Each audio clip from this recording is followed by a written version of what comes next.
you can go. Hello, everyone, and welcome to the latest episode of the Sonic Talk podcast, episode 120. I am your host, Nuckles87, and with me today is Shigs. Having debilitative nerd pain just from sleeping wrong one day. Welcome to getting old.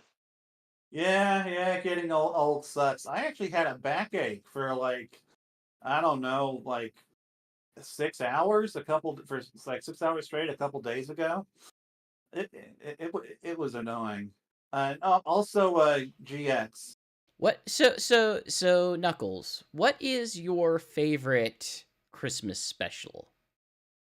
Oh man. Let's see. I guess it probably comes down to what's most nostalgic for me, which is Rankin Bass is Rankin Bass is up there, even though the claymation's a little creepy. Although it's kind of interesting that they have some Christmas lore with those different like not those different characters from like the snow guy and the fire guy. But I guess it'd probably be I don't know, a Christmas Carol from Disney or a Christmas Carol from Muppets. One of those is probably just objectively the best. Oh yeah, there was discussion on another server at some point of what is the best Christmas movie, and everyone likes to make the joke of oh, I'm subversive in 2018, and I'm saying Die Hard. I mean, But for me, I it's love Die Hard, but Die it's Hard's not a very good movie. But what about Muppet Christmas Carol? Muppet Christmas is Carol one of the best. is an amazing Christmas movie. Just watched that a few days ago. For me, it's the original Miracle on 34th Street. I like that one. As far as TV specials, probably M and Otter's Jug Band Christmas is a great one. I see a theme happening here among us. Among Us? Henson, whatever. Yeah. I don't know. Muppet Us.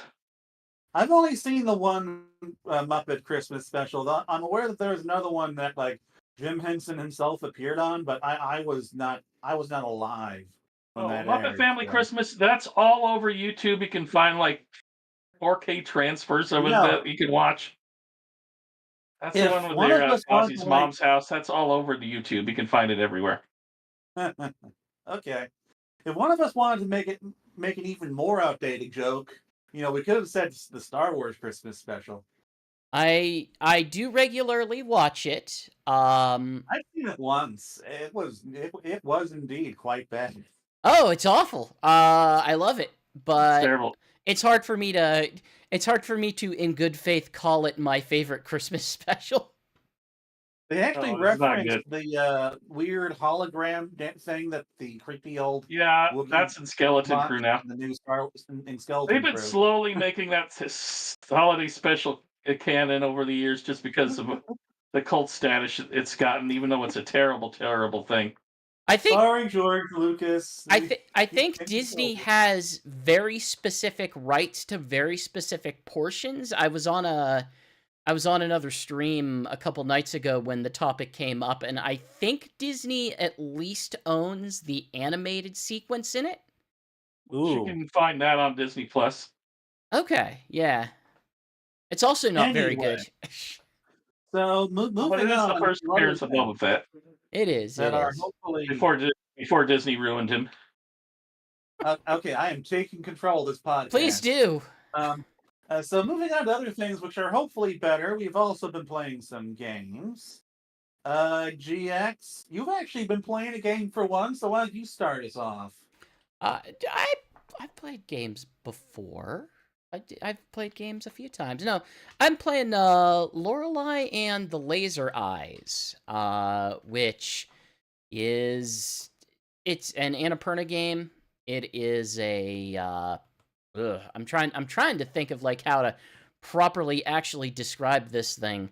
Lorelei and the Laser Eyes is a puzzle-focused adventure game. With mild fantasy horror elements to it. Effectively, I don't want to give a lot of spoilers on this because there's a lot that could be spoiled, especially in terms of like, hey, it's a puzzle-solving game. Telling you too much about the puzzles would ruin the experience of solving the puzzles, but... I mean, I don't play puzzle games, you can tell me. But I believe... So this is published by Annapurna. It's from the same developer. I think you would... Your best point of reference would be... I believe it's the same developer as... Oh, geez. I've been thinking about this game all week. Sayonara Wild Hearts? Yeah, Sayonara Wild Hearts. Thank you. Okay, that's the only Annapurna game I've played. Okay, all right. That's more interesting. Yeah, and the broad premise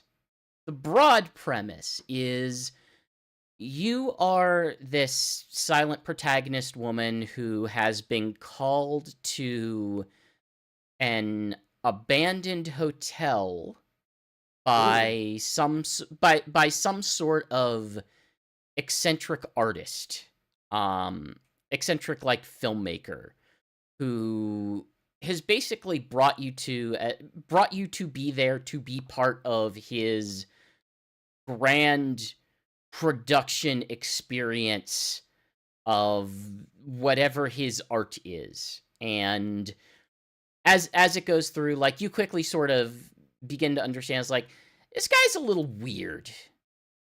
But by and large, a lot of what it is built around trying to, as you go through, solve various puzzles that you are effectively just trying to pick apart what exactly happened here, why is it the way it is, what is your place in this, and I think the best way for me to kind of contextualize how I feel about it is it's got 9 out of 10 puzzles, but it's got about a 6 out of 10 wrapper. The puzzles are very challenging. To give you a sense of like what a lot of it is a lot of, we'll say, slight math, but primarily number-related puzzles. Whether you have to figure out what a number is meant to represent, or what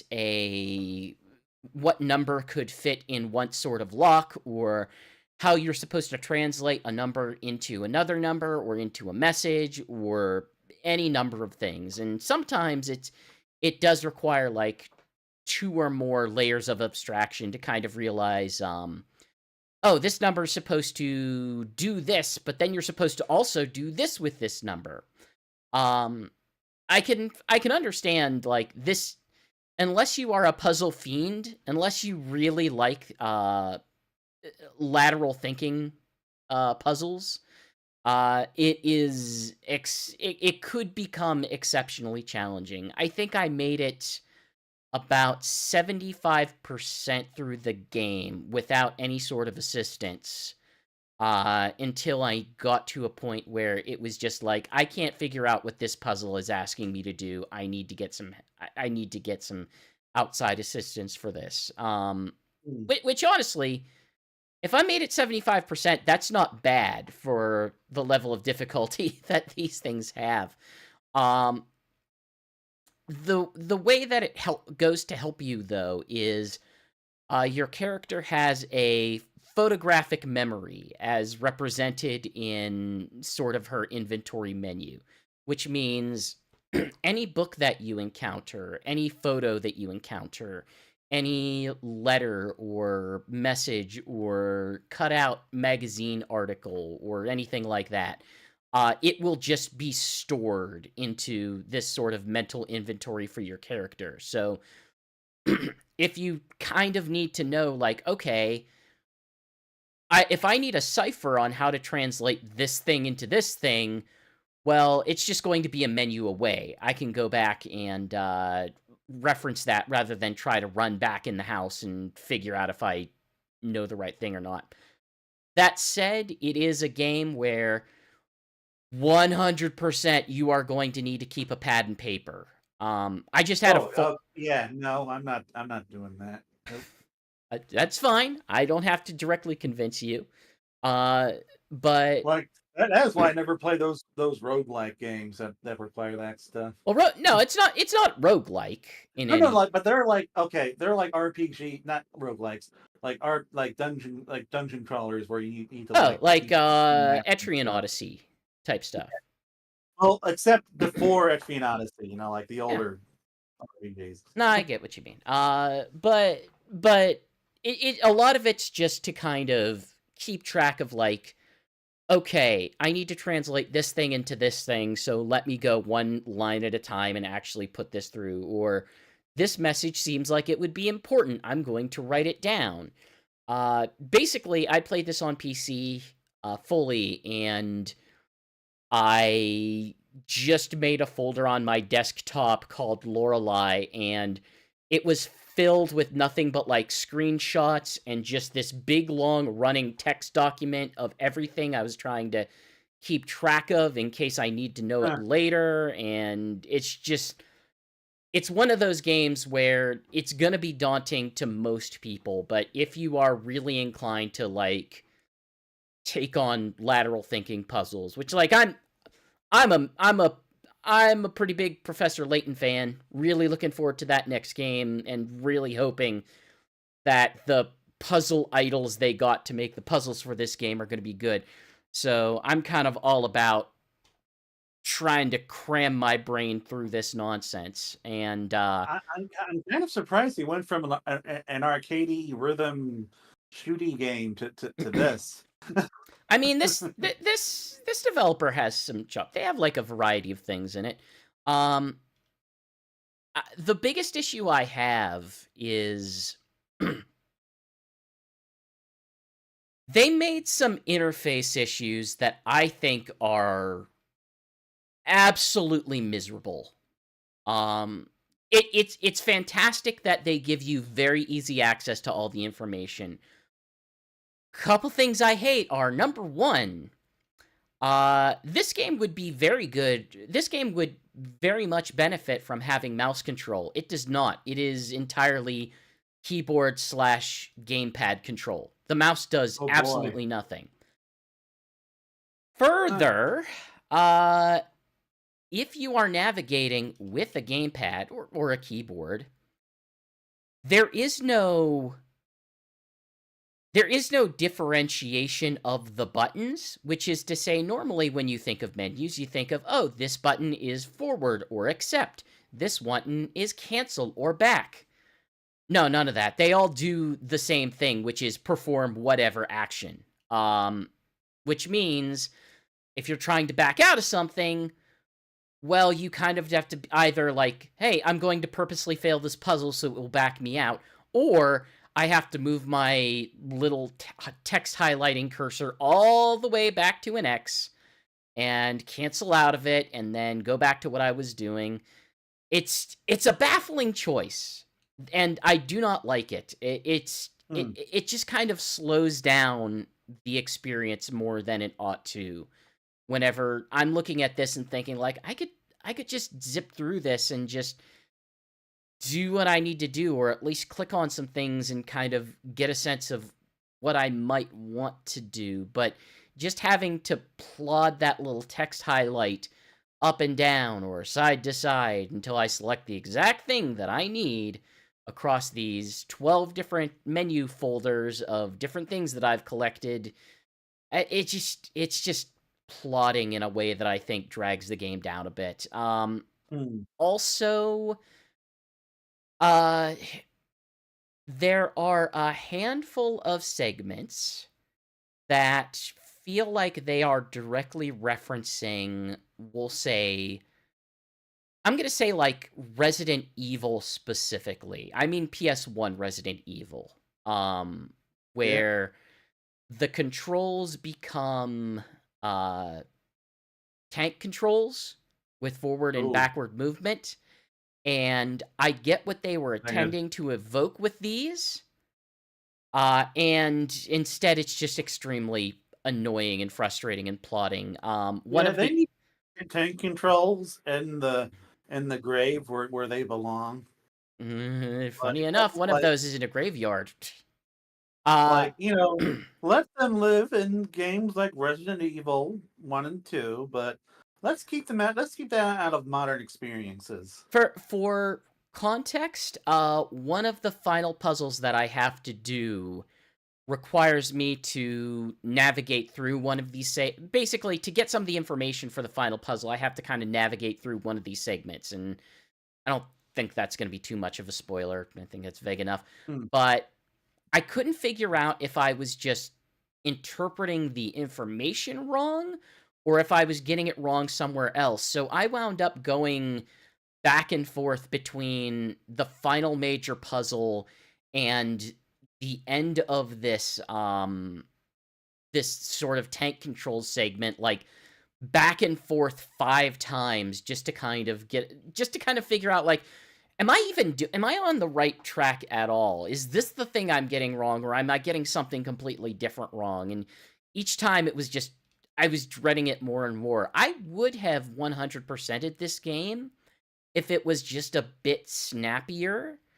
Yeah. There's a handful of like these they literally call them American dollars, and you can use them to buy very specific small things within the game, some of which are interesting, some of which are less interesting. Some of the last ones that I uncover are story related, and I wish I saved my money for those. But well, that seems like an unfortunate thing for them to spring on you. Yeah, if you have a lot of patience in a lot of ways, it is still it still has very, very good puzzles. But like I said, it just comes with some really weird, janky decisions that I found more frustrating than fun. So your experience may vary. I know a few people that have tried it and then immediately bounced off of it, and some that are starting it now curiously. But yeah, it's an interesting thing. If any of what I just explained doesn't drive you away as it did Knuckles, then maybe it might be for you. I know. I'm fleeing right now. I I'm know. fleeing from this game. I don't have a lot on my docket between now and the end of the year, but I think I'm gonna be peer pressured into at least playing through 1,000 Times Resist. Like that, I'm hoping by the next time I'm on an episode with something to say, I'll at least be able to talk about that. All right. So, Shigs, as I understand it, that while you've been bedridden by your horrific nerve pain, you've been playing stuff on the PlayStation Portal. Yeah, I was gonna bring that up because the app, it was coincidence that I was looking at buying a PlayStation Portal just so I can play my PlayStation 5 other places in the house because I'm not always in my bedroom and stuff, and I'm usually doing other stuff, or family wants me to watch TV with them, but it's not something I'm that invested in anyway. And pardon me, at 199, well, it wasn't really interesting me too much, but I saw, they had sales like for Best Buy. There was a Cyber Monday sale, and they had stuff on open box items, and I managed to get a PlayStation Portal at under 150, and I purchased it and the next day. I've been having problems with a little bit of back pain from, I guess I've woken up wrong or something, and the back pain went away for the most part, except it went from left and right to just left, and then it went from the shoulder just to the elbow, and then it stayed at the elbow, became debilitating pain, which was not good, and that's kind of what I'm stuck with now. So now I can't play, and I found out Sunday as I was going to start playing the new season of Fortnite that I cannot sit up in my chair and play video games at all.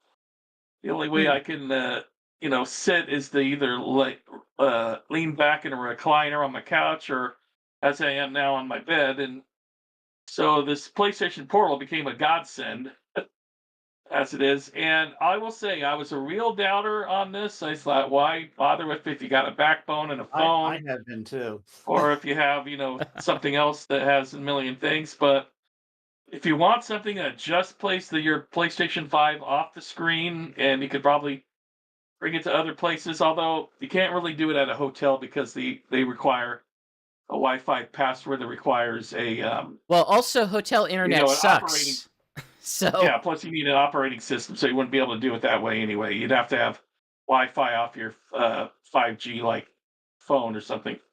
Hmm. But if that's all you want, this does it perfectly and with absolutely no lag. I mean, it's just the same as if I was playing it off my PS5 right here. I have had And zero issues with that on it. It's almost zero issues. It's amazing. what The only have you thing, been playing? the only time we'd have with lag is if you're downloading something off, like downloading a game from the store, and you can't really use it from there because it will oh. buffer. Well, I And imagine any success or failure with this is going to really be heavily dependent on whatever your network situation is.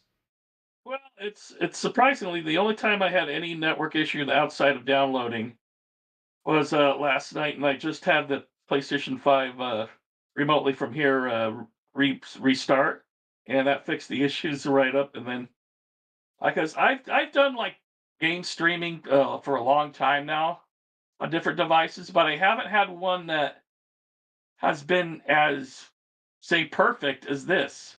And I think the partial reason for it is when you have other devices, they have apps and other stuff, running in the background. Where with the PlayStation Portal, it's only this and nothing else. Yeah, it Kind of literally has what only makes it. one function. Yeah, it only has one function, so it does it extremely well. You've never been a Steam Link guy? I've done Steam Link, and it just wasn't worked as good. Okay. Yeah, this is I but personally have no this is the interest in it best at the current. experience I've had with game streaming. I'll say that. I personally have no interest in it at the current price point. At $100, sure, but Yeah, 200, that's like nah. I said. I waited for it to get down to about 150. And that was for a open box buy with the boxes beat up, but Well, you said but the system 125 wasn't on perfect. Discord. Yeah, So about 145. no, 125. That's the price Oh I'd be yeah, willing that's to right. pay. So I'm talking about with the other stuff included. Yep. On a But on a related note, I was over at my friend's, I think, just a couple days back, and I think it was my first actual exposure to a real PlayStation 5 in person, and I never frickin' realized how big that thing is. Hmm. It's just, yeah, I think it's huge. it's a slab. I'm impressed everyone Even seems the to fit one of slim those in their models aren't houses. very. Yeah, even the slim models aren't very. Are still really huge. Yeah, and expensive. It's like Yeah. like previously, I would buy a second console for my second PlayStation for my parents' house, so I wouldn't have to lug mine whenever I need to head up there.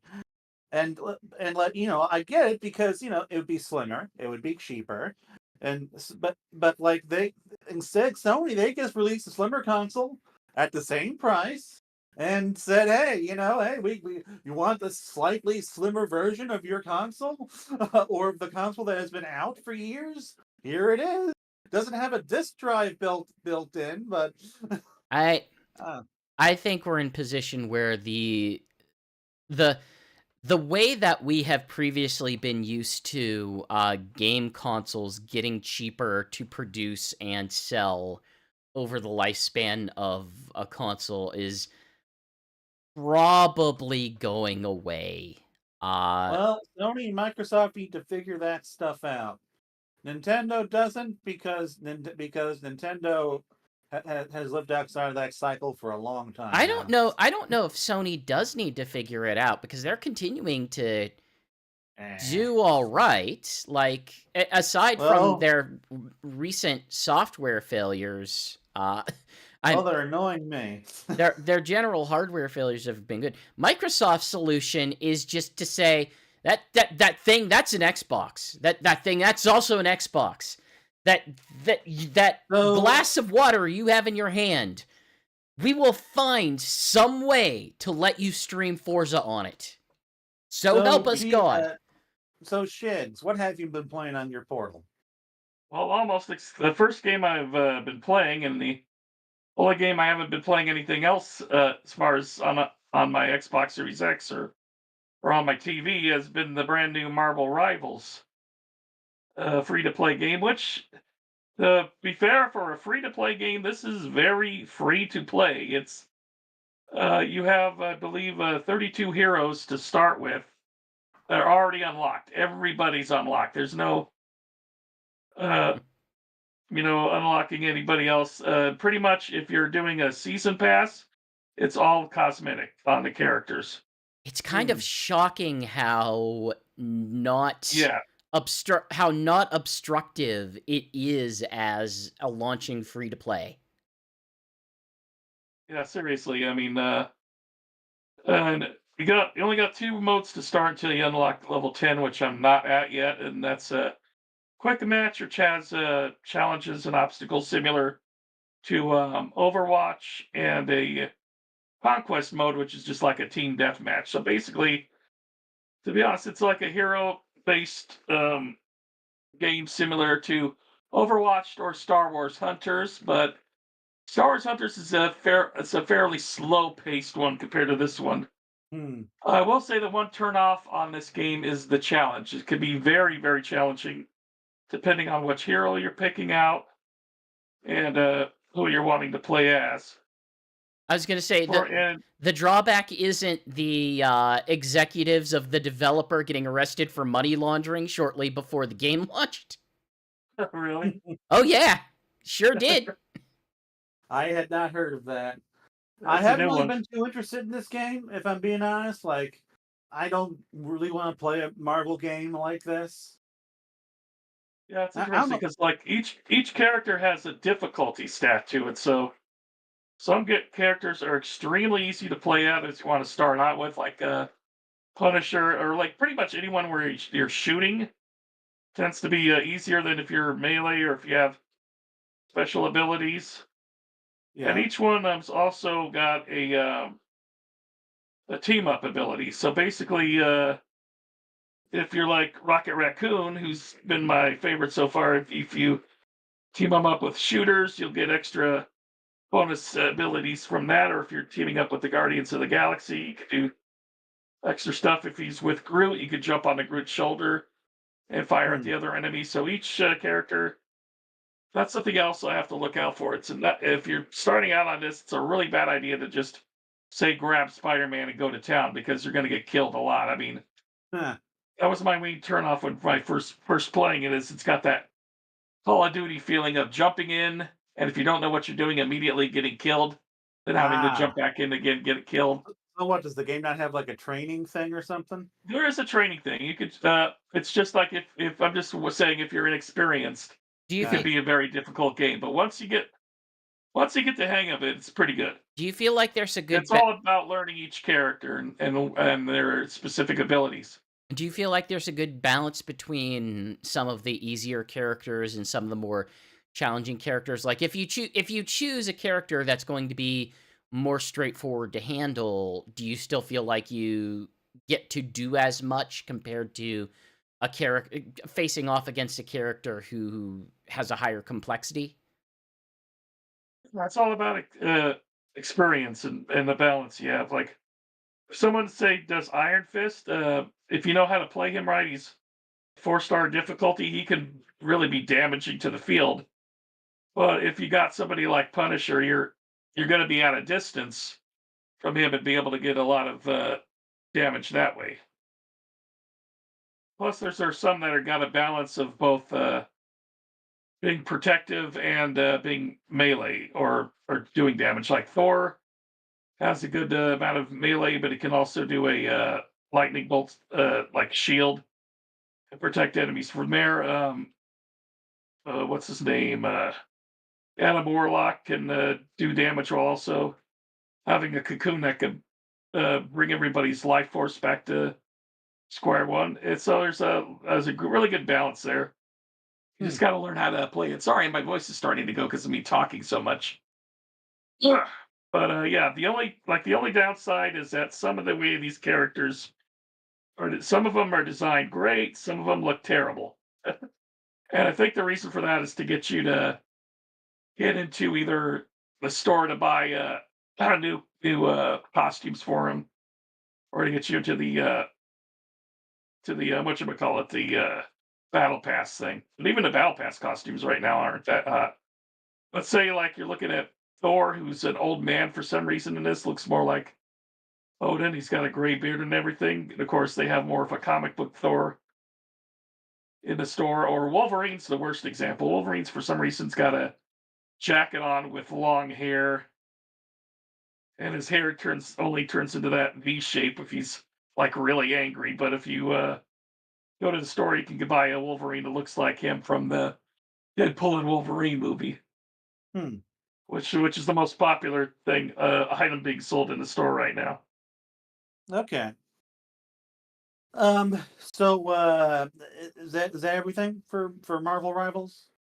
Yeah, there's more stuff coming out. I'm sure there's a lot of balancing issues that they still have to deal with, but so far it's pretty solid.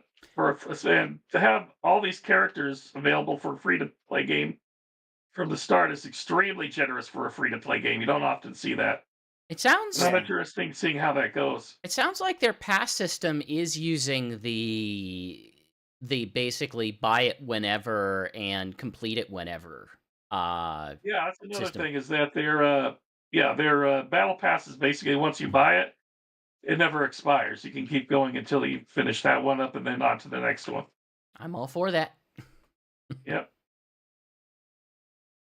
So I have been playing uh mostly still Sonic stuff because, Sonic Stadium has been keeping me very busy. But thankfully, there has been a break in the mobile games constantly doing stuff. And there was a big Black Friday sale, of course, and I got a whole bunch of games, and I have played one of them. I have played Bomb Rush Cyberfunk, which is a game that has been That on one on my the wish Switch. list since it came out, but I have been refusing to buy at its list price of $40. And whenever I do not want to buy a game at full price, I generally wait for a very good deal, and they finally sold it for 50% off. So I got it for $20, and I'm happy. And Tell me about your robot head. let me just say, I am not a huge fan of Jet Set Radio. I've tried the game multiple times, but like the controls have always been a turnoff for me, and like I guess how the character interacts with the environment doesn't feel as smooth as I feel like it should. But this game is everything Jet Set I kind Radio, of. the second one. This game is everything I want. I ever wanted Jet Set Radio to be. I have played some Jet Set Radio Future. I do like that more, but I've not played much of it. Um, but so for this game, I've only gotten through the first.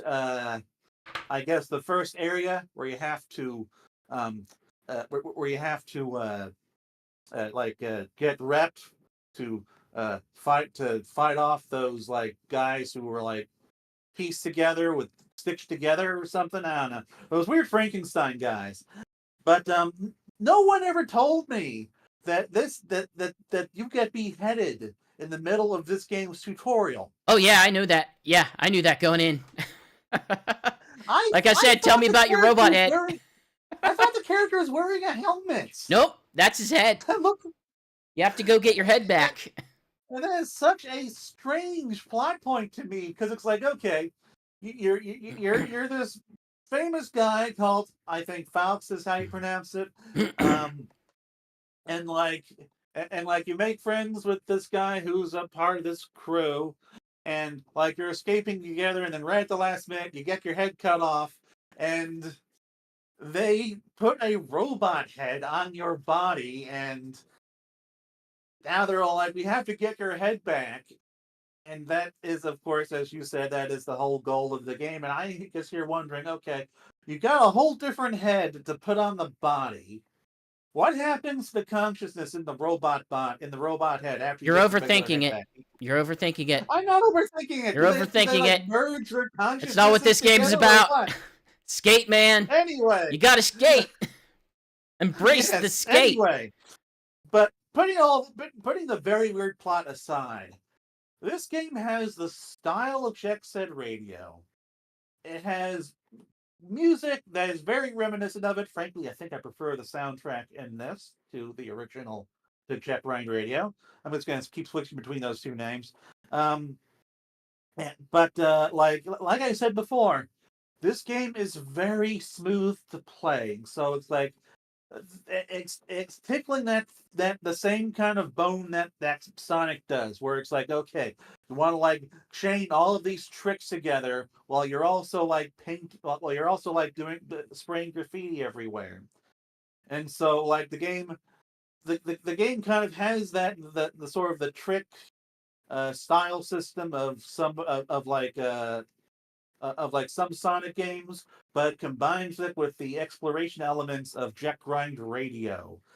And like it was so addicting for me as I was playing it that like I just blew through the amount of rep that I needed to advance. It's like I came pretty close to just cleaning up the opening area.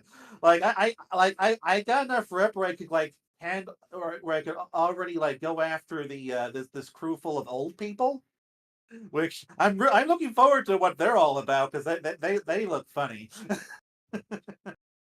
um and I got all my rep. I challenged all of the Frankenstein guys, and then the cops came after me. And here I'm not done with this area yet, and so I don't know how I guess the wanted system in this works. So I just kept running around and doing more spray paint and spraying the cops, and eventually it got to like wanted level 2, and they started firing missiles at me.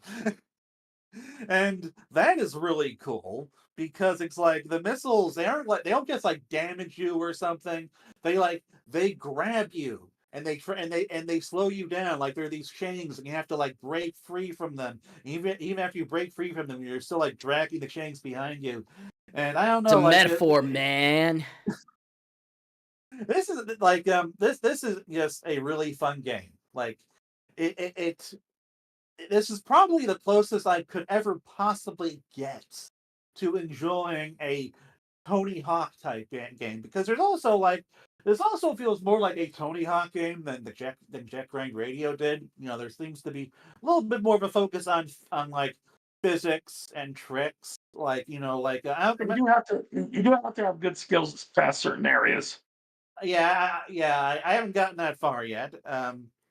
But Yeah, Jet Set certainly Radio was almost more of a platformer in a lot of ways than the platforming controls just aren't very good. Like that's yeah. kind of Well, I mean, what I like, realized. I'm trying to think because I definitely agree. Like, hey, the game probably should have increased the amount of like snapping to things that are points of interest that you could like grind to. That's this game does very well. Yeah, and like I said, like this is something that even whenever Sonic as a series first introduced grind rails in Sonic Adventure 2 are completely janky. Like they're just especially in the ports where they broke like leaning. they're janky, but then they're also incredibly unforgiving to get onto them. Whereas even as like recently as Heroes started to develop sort of like, okay, if you're in the general vicinity, we know you're trying to get to the rail. And then we get to the current iteration of Sonic where it's like, no, you just home attack onto a rail. We know you want to get to a rail, just home attack onto a rail. Like Sonic Dream Team, you cannot jump off of the rails. which when I accidentally get on a rail trying to get somewhere else, that can genuinely be a bit of a deterrent. Yeah, but I mean that game is entirely built for like we are going to streamline everything. But even if you like compare it to like Shadow Generations, like that's I would say that's probably the most favorable comparison or favorable point of reference, I should say. In fairness to Jet Grind Radio, I am comparing a 2001 console game to a 2021 indie game. That's fair. Like it's entirely fair. I still love Jet Grind Radio. But it legitimately it is a game that throws like 5 different things at you. It could reduce if you removed 2 elements of its difficulty between the police, the limited timer, the limited paint, this has unlimited paint. That's another nice thing. Yeah, like there's a dozen ways that if you could just remove 1 or 2 things from the existing format of Jet Grind Radio, that it would be a much more playable game. But as it stands, it's still kind of a little bit too difficult for its own good. So in addition to all the stuff that we've mentioned, the game also does have like this like little rocket boost mechanic that can it kind of like acts as a double jump. It can also give you a speed boost, and instead of like collecting paint cans, or what are those things called, like a Jet Radio, instead like you like collect fuel capsules, and fuel is what you run out of. But I don't know if you can upgrade that. I kind of hope you can, because I really do love blasting around with that thing. And in addition to that, it's like there are some more interactable elements. Like you can skate, you can like jump off a grind rail and skate along a sign, those long advertisement signs. So yeah, it's fun. Like I think my only real issue, the one thing I prefer from Jet Grind Radio, is that the painting, the graffiti is very simple. It's like like you can just move the analog stick in a circle, and you can generally just get everything.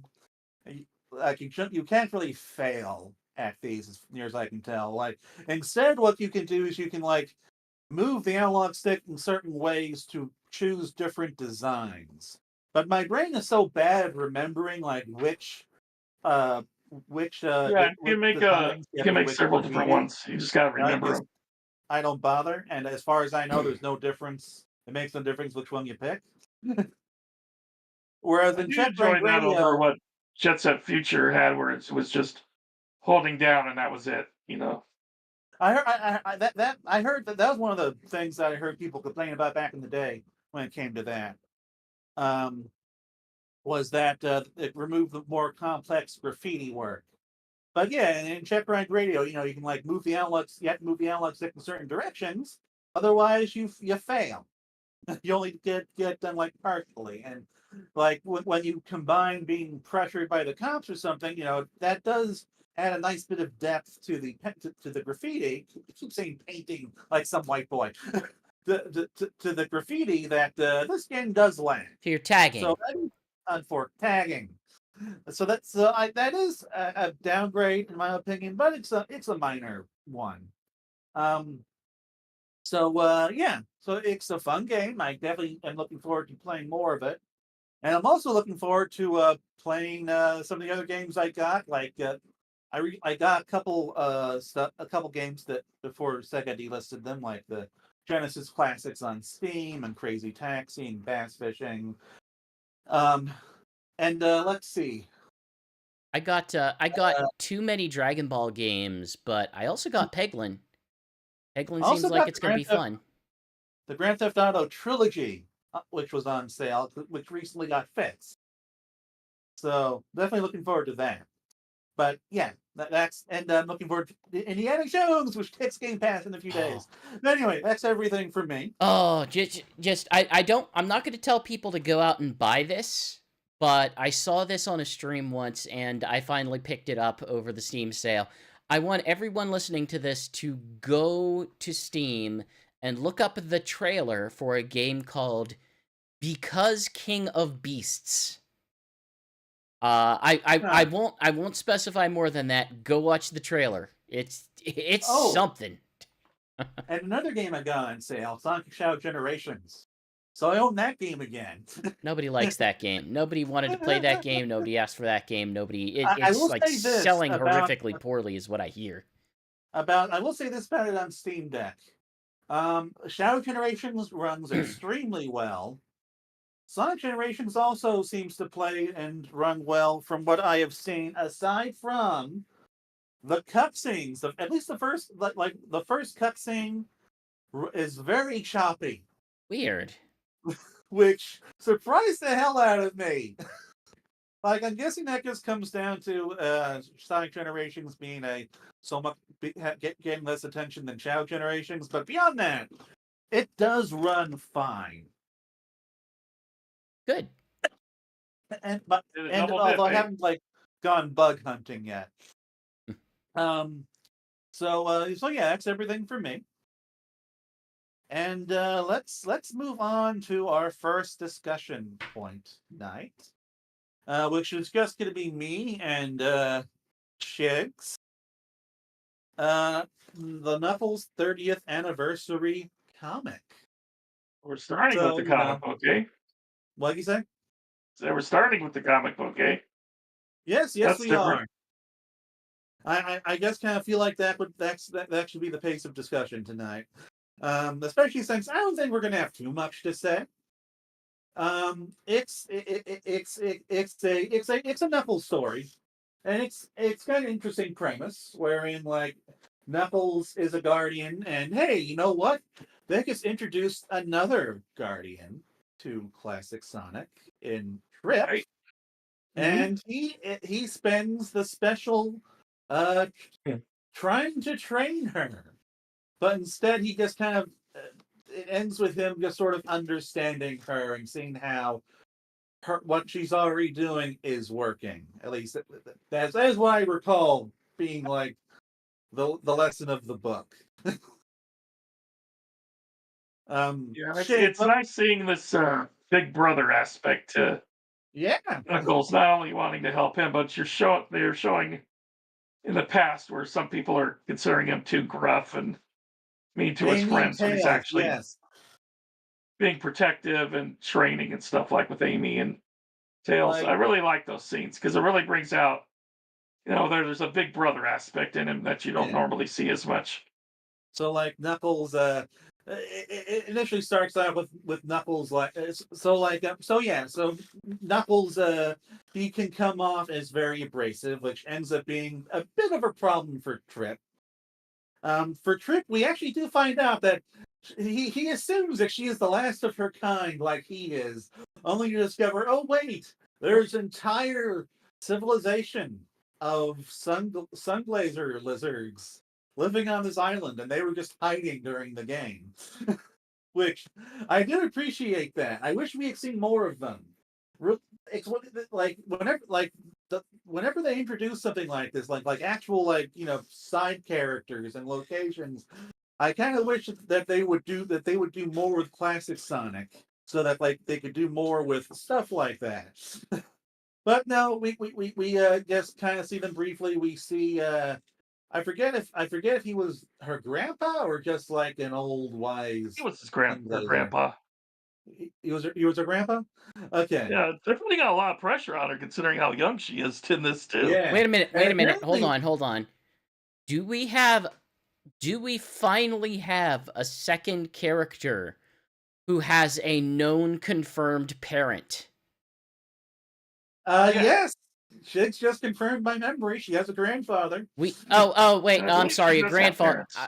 If it's a grandfather, that's a bit different. We have at least two other characters, or at least one other character who has a known grandfather. I mean, he is the parent of a parent. It's close enough. Yeah, but that's not anything special. We got that in Sonic Adventure 2.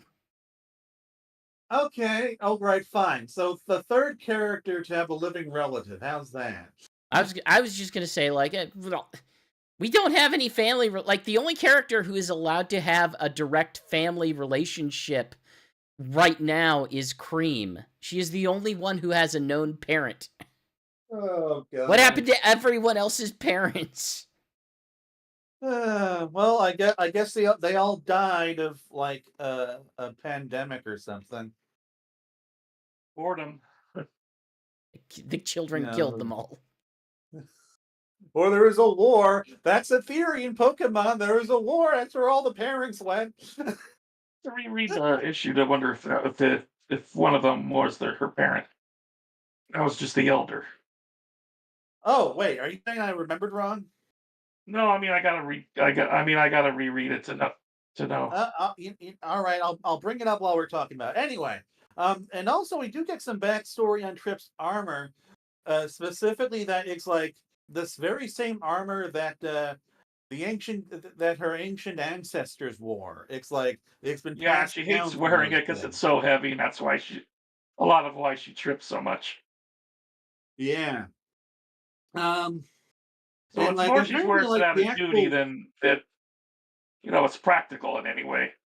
and apparently and like they even go back to the mural that appeared in the animation and in that one level of the game where it showed that the other armors used to exist. And so yeah, like that we do get a nice bit of backstory here for Trip and for North Star Islands in general. But again, the central focus here is on Knuckles. And I do appreciate them diving into his character a bit. We get to see first his rough, aggressive, gruff side, both in regards to how he interacts with Trip and how he interacts with Tails and Amy. But then we also get to see his softer brotherly side that as he's like, he realizes about himself. Oh my god, I have been too tough on them. But then, oh, actually, that was good for them. um, and like Tails, he's afraid of lightning, but he gets through the night, and he helps Amy train to use her hammer and stuff like that. And so it's a fun little character piece for Knuckles that works well for a 30th anniversary book, even if Yeah, for a again, lot of like these one-offs, which usually nothing important's happen, this is probably one of my favorites out. yeah, like it's like I do like this more than the Amy one at the very least. They Yeah. still although this definitely doesn't top Seasons of Chaos. That's because that's like a proper long form storyline, which I really wish they could do more of. In okay, she calls him Gramps, so he's her grandpa. um, but yeah, I wish that I do hope that eventually we get more longer form stories here. For although I guess I guess we did get Fang earlier this year. That was fun. But anyway, so Shig, do you have any further thoughts on IDW on I Knuckles believe we 30th covered it anniversary? pretty good. I Okay, think we covered it pretty good. so moving on to regular news. Um, more IDW news, but more IDW discussion. Specifically, another 30th anniversary special was confirmed in the back of the Knuckles 30th anniversary special. This time for the Chaotix, which I'm quite sure I've talked about as a possibility on here. So, Um, which version are they we pursuing with have this? no idea.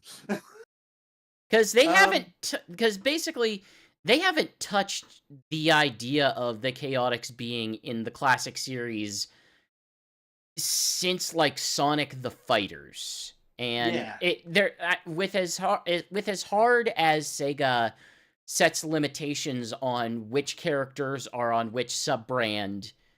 It will be very curious to see which ones that they're allowed to have in this, or which version it naturally, will be. my hope is that this will be this will bring them into the classic brand. That's really what I want to see Because because we like haven't even seen Yeah. we haven't even seen the Jax Pacific toys. And if anyone's going to do it, it's going to be like the Jax Pacific toys or GEE doing some sort of, classic chaotix type thing. They seem Yeah. very inclined to kind of push against, like, okay, what could we have here? But this is specifically what it said in the back of the comic. 2025 is also a big year for the Chaotix as the detective team races towards their 30th anniversary. Vector, SBO, and Charmy can always be trusted to get to the bottom of the mystery, so don't miss out on what our intrepid investigators are up to in their 30th anniversary special. Okay, then this is going to be modern. Probably, but here's the thing, like, since they have not appeared in the classic medium in forever, they could very easily just be detectives in No, the classic setting too. the thing But that my expectation the is thing that that it's tipped probably me going to be off modern. the thing that tipped me off is that there's no mention of Mighty. I think if they were True. going to do classic, then Mighty would or could possibly be involved. Not mentioning Mighty in it feels like a statement that it is going to be modern. Although the Knuckles 30th anniversary special didn't mention Trip but had her, and also the Amy special had Bean and Bark. So, like, they could Mighty could not be a part of the Chaotix and still appear. It But would be because weird. It would be yeah, weirder than any of those things because those people aren't part of those core, like, character yeah, but I don't teams. think Sega would care if Hmm. the classic if they were to actually let the Chaotix be in classic. I would disagree. I think I Sega would For me, care a lot because that would change the definition of what they are currently setting as the well, boundaries. I think in this context, Mighty would simply not be a part of the Chaotix. He would be like Okay. a third party who like joins them during the mission. If that's how we want to contextualize it, maybe. But Yeah. my thinking is, although I think that the classic Chaotix could be a detective agency, I think the fact that they are focusing on them being a detective agency would point to this being their modern incarnations. So, Most likely. Which is funny because they, for as much as this is their anniversary book, they appear a lot in the IDW series. Like, yeah, they are and they pretty are regular consistently characters. Yeah. they're consistently a highlight for me. Like they couldn't save the Halloween special, but generally I really do like their stories. I like their personalities. They're a good team. Shakes, were you gonna say something? No, I mean, I would, like you were saying earlier, I would like to see them go into the classic Chaos a bit. That would be nice, and possibly bring back, Mighty into the fold for one story. And it's like, technically the Fang special did have the Knuckles Chaotix location in it. So it's not like it doesn't exist. Sega didn't retcon it, but It doesn't exist. We've retconned it. but like for me, one big reason why I really wish we get classic Chaotix is simply because um, the classic part side of the IP does need more cast members for stories, and so like, hey, let's have some let's make the Chaotix an option. My counter to that is that they don't tell those stories very often, so it kind of doesn't need more characters. Yeah, I want them to tell those stories more often. But they're not telling those stories. We know how they tell those stories, and it's like, we're celebrating an anniversary, and they're taking as many anniversaries as they can. Look, But if the Chaotix are going to be modern, then they should make a one shot classic book that is look, not an anniversary book. add more characters if and only if, like, they finally just break and just start a classic Sonic comic series, which I would be into. Yes. But Do classic Sonic, do Sonic Universe, Sega. Come on. I'm poking you. Anyway, moving on to one last bit of IDW news, which is cool, but even though I don't play this game anymore, IDW also came to Sonic Speed Simulator in the form of Tangle becoming a playable character, and also a level from, oddly enough, the classic IDW story, specifically um, Autumn Autumn Autumn Forest, Forest. which had like a single panel, as I recall. um, well, actually, no, I had a couple panels, maybe a page, but regardless. But Autumn Forest Zone from Seasons of Chaos. So yeah, so like apparently, what a thing we learned recently was that Sonic Speak Simulator is limited to the game canon, meaning that they cannot use dead characters, and they can only use things that are canon to the games, aside from skins, I would assume, like alternate character skins. And so this means that, like, if you need any further confirmation, yeah, IDW is fully canon to everything. Do we need But that? Like, I don't know. Some people seem to, it seems. But for me, I am just happy to see IDW stuff continuing to make its way into the regular game well, stuff. put it in. No. Put it into the actual regular game stuff, not the service games. Put it Yes, into the actual that regular is the games. next thing they need to do. Like right Like, now, IDW is just being treated as further fodder for fueling their service games. Like, hey, let's like add a new class of character to the next Dream Team, where it's like they can like No, not Dream Team. No, do it on. and swing around, and Put it can be put Tangle and these Whisper. characters and this world in the next major console Sonic game, and then I will take it. Then I will take their treatment of it as canon seriously. All right, fine. But I consider Dream Team to be a mainline game. Dream Team wasn't made by Sonic Team. Have it be made by Sonic Team. I don't care. It's still fun. Anyway, it being fun does not determine whether or not it's canon or a mainline game. It does to me. It's a 3D platformer with a storyline that's fun. But it was made by Hardlight, the company that exists to make their service games. Anyway, my God. Corone has been doing more stuff with Sega, which I don't know if that's helping them in Japan, but like it doesn't seem to matter. They're still doing stuff with her. Like they did a pop-up cafe, but the big thing that they done is Otani and Corone have teamed up for a new song. And that song is I do enjoy it. It's very anime. It's very anime. It's very moe. It's very kawaii. Like I don't know. I do feel like I'm being a little reductive by saying anime, but I like that is my context for Japanese culture. I'm sorry. So yes, anime. It's of the style that modern like girl group pop is kind of moving toward, or I should say not even moving towards. It has been for a long while. I mean, it sounds like anime openings I've heard. That's why I want to say anime. It has idol girl vibe, but also I like Otani's music, and I think it's a good backing track, and I think it would be better without the singing. Yeah, that's just because you're a filthy vocalist hater for some reason. But no, anyway, I like vocals. I don't think the vocals help this one. Well, I enjoy this vocals included. It's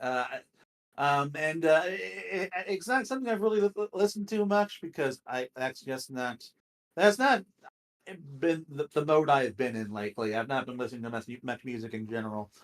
But this is something that's probably going to be entering my playlist for a little while. Otani mentioned that it is the only song he's releasing this year. So, oh yeah, that's true. There are so many Sonic composers. I do tend to lose track of. Yeah, I don't think he did anything for Sonic X Shadow Generations, and he has like a couple personal projects that I don't think he did anything for this year that I can remember, at least. So, And Shigs, you should listen to this after the show. I don't really have an opinion on that. What you say? Oh yeah, I know you don't. So I'm saying you should listen to it after the show. Okay, so Sonic X-Shadow Generations continues to sell. Now this was from like I think a week ago or something. So it's out of date by now, but it sold 1.5 million units ahead of Black Friday, meaning that it did not count my personal sale that I gave them. how many did you buy? Well, I mean, okay, my second personal sale on Steam on Steam. So 1.5 million plus 2 plus is what one. you're saying? Yes, plus Plus one. 1, okay. But anyway, so like, so yeah, it's continuing to sell well.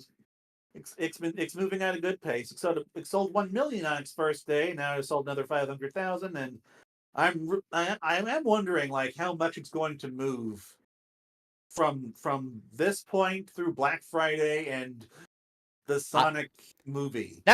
That's the interesting data point for me, is what its December sales are going to be, because specifically of the movie. Yeah. And another interesting data point that we got is that the game also did land in the top 10 for the US, which is the biggest video game market in the world. It landed in 9th place on the Xbox and on the PlayStation, but managed to get all the way up to third place for the Switch, which we don't have numbers for this because NPD/Circana stopped doing that like over a decade ago, and you have to pay them for them. You have to pay them for those numbers. You have to pay for it, and then you can't tell anyone, as I recall. Oh yeah, because that's their whole business model, is they collect this data so that companies can pay them, so that they can use them to make their own financial decisions and assessments. And so it's like, I don't even know how expensive it is. It's probably too expensive for me anyway. But anyway, so yeah. But so it still seems to be doing best on Nintendo, at least in terms. Really? I thought in relative terms. I was hearing that PlayStation was lead for it. Is that not the case? PlayStation was the lead development platform, which is and the lead marketing platform. Right, but in terms of like sales, we don't like it was top 3 on Switch, but 9 on PS5. Okay. So, at least in relative terms, it's doing better with Nintendo than Sony. Now, I don't know, like, in terms of numbers, we will never know. But I still find that to be very interesting, because it looks like that's going back to the GameCube days, in regards to, like, Nintendo. Oh, it's always been the case. No, I mean, Sonic selling on Nintendo Best has always been the case, with the slight exception of the Wii U. But I take that back, because there's no point of comparison on the Wii U, I guess. Yeah. everything on the Wii U. Everything on the Wii U except for All Stars Racing Transformed was an exclusive. Man, I did enjoy Lost World, but woof.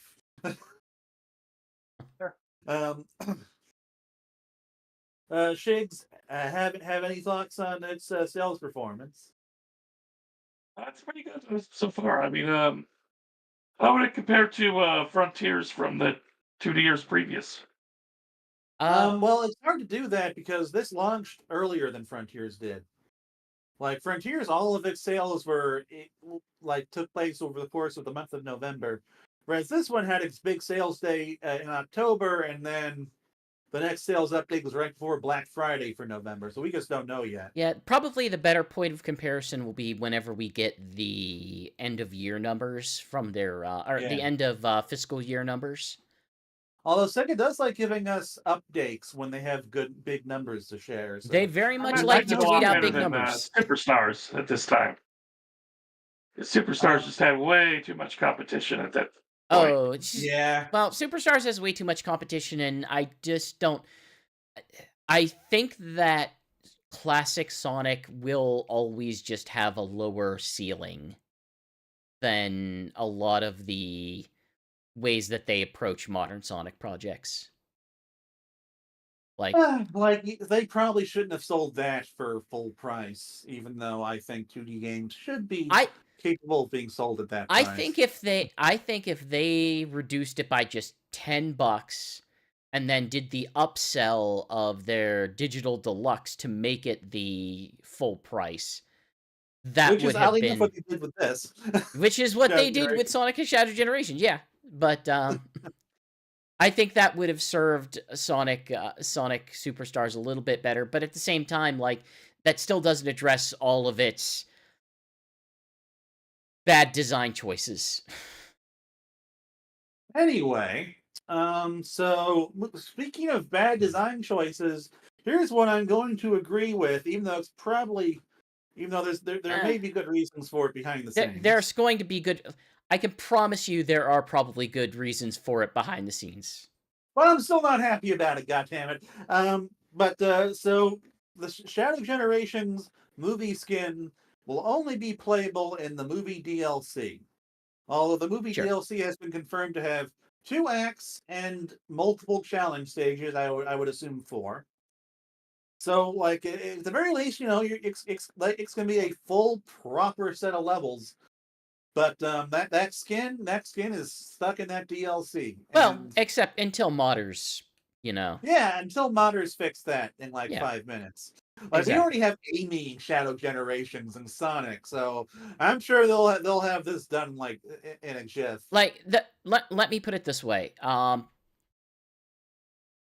They got Keanu Reeves for it. That's a fantastic get, but it almost certainly comes with stipulations. And expense. Yes. First off, there is a theory I read, which I don't remember if the trailer would disprove this, but that the Shadow Skin does not have the Doom powers. That wouldn't surprise me. That would go against brand to an extent. So that would be a very obvious gameplay restriction in that case. But in addition to that, Keanu Reeves is expensive, and so it's you at the very least you would have to give him all of the voices that he would have during regular play, which I don't know. No, I don't. I disagree with that. You can totally have the Keanu skin without it. No. Jason. I will agree with you in principle, but the nature of the agreements may go against that. And expanding on that, I expect that including Keanu Reeves' voice and probably also the movie skin and the main game might have just been significantly more expensive.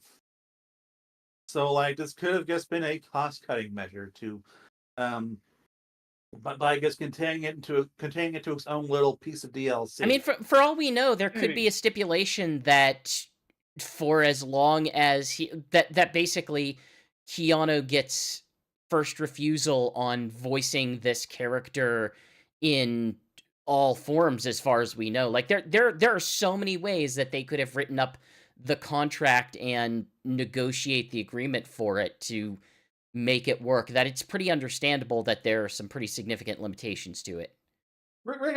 Given that this is only the second Shadow Skin we've gotten so far, I am disappointed that it will not be available in the base game. So, this makes me happy that I mean, as opposed to all the other Sonic skins that we've got, one of them. I'm hoping we do get more skins. It's not just the 3 that we have. So moving on, Sonic Dash has gotten another big update, which is surprising to me, given the they're fixing the structure of this decade-old game again.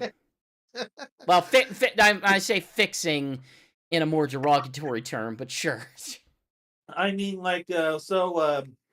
basically what they've done is it still has the card system, so they did not fix the main thing that people complain about. I personally don't care about the cards, so whatever. The card it's not the card system, it's the card balance. I will say that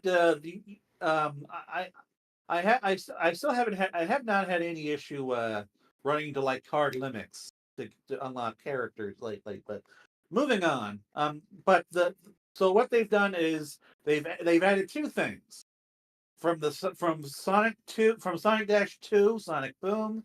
They have added dash pads, and they have brought in the Moto Buds, basically everything they added just sort of ironed out most of the features that existed in Sonic Dash 2 into Sonic Dash, because Moto Bugs are from Sonic Dash 2, and they behave in the same way in this. Extra dash pads that aren't part of like scripted sequences are part of Sonic Dash 2. And the sequences move much faster now. Yeah, and the whole combo system, Sonic Dash 2. So it's just Sonic Dash 2. I actually did not remember that part because I love the combo system in this.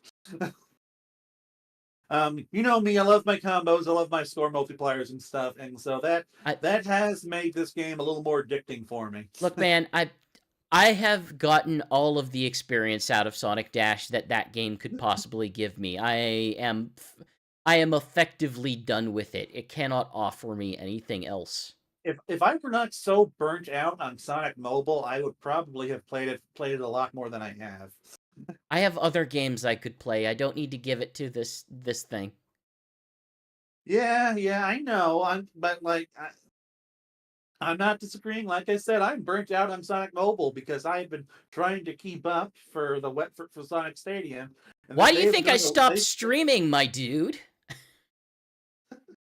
Because all of this back almost every Sonic, man. Because all of those mobile games burnt me out. It was like, oh, I have to keep trying to, because the only way for me to do this is if I absolutely dedicate myself to tapping this stupid Skinner box every 5 minutes to make sure it works, and it just freaking wore me out. It was like, this is too much.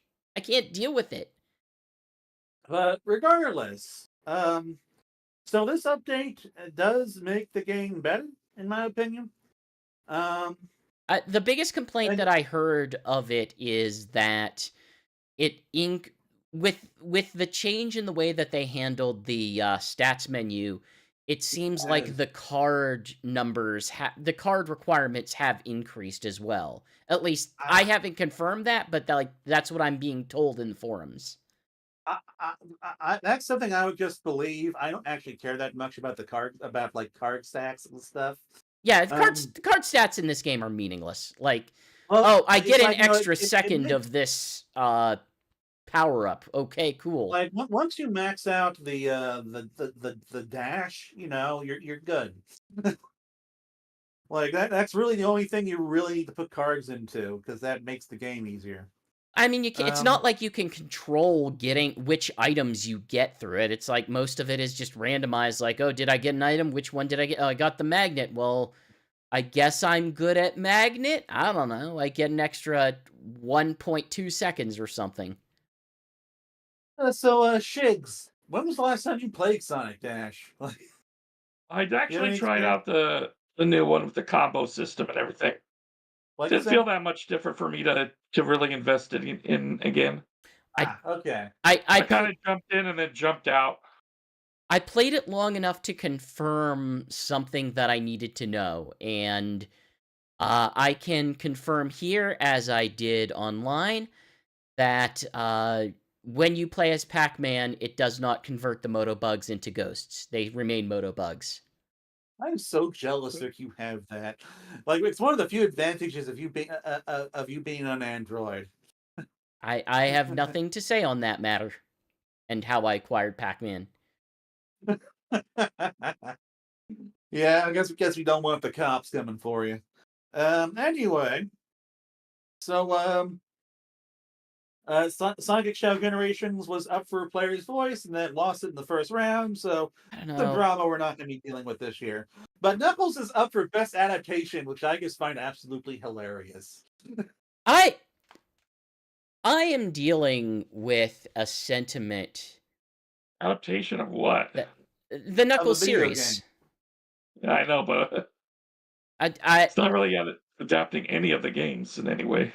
No, but Yeah, it's but adapting Knuckles the is a video game character character. in some way. It's like, look, I like that series because it is entirely divorced from anything else that Paramount is doing. It does not care in the slightest. But I get why it's there. I doubt it would win. I feel like there's some stronger contenders this year. But I don't know.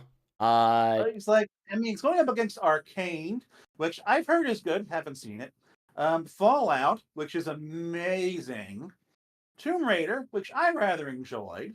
Like, So it's like I voted for it just because I'm a Sonic fan. I work on a Sonic site, and I want a Sonic thing to win something. But I did not expect it to. Look, we all know Fallout's gonna frickin' moonwalk up the stage to get its award. It's not even a contest.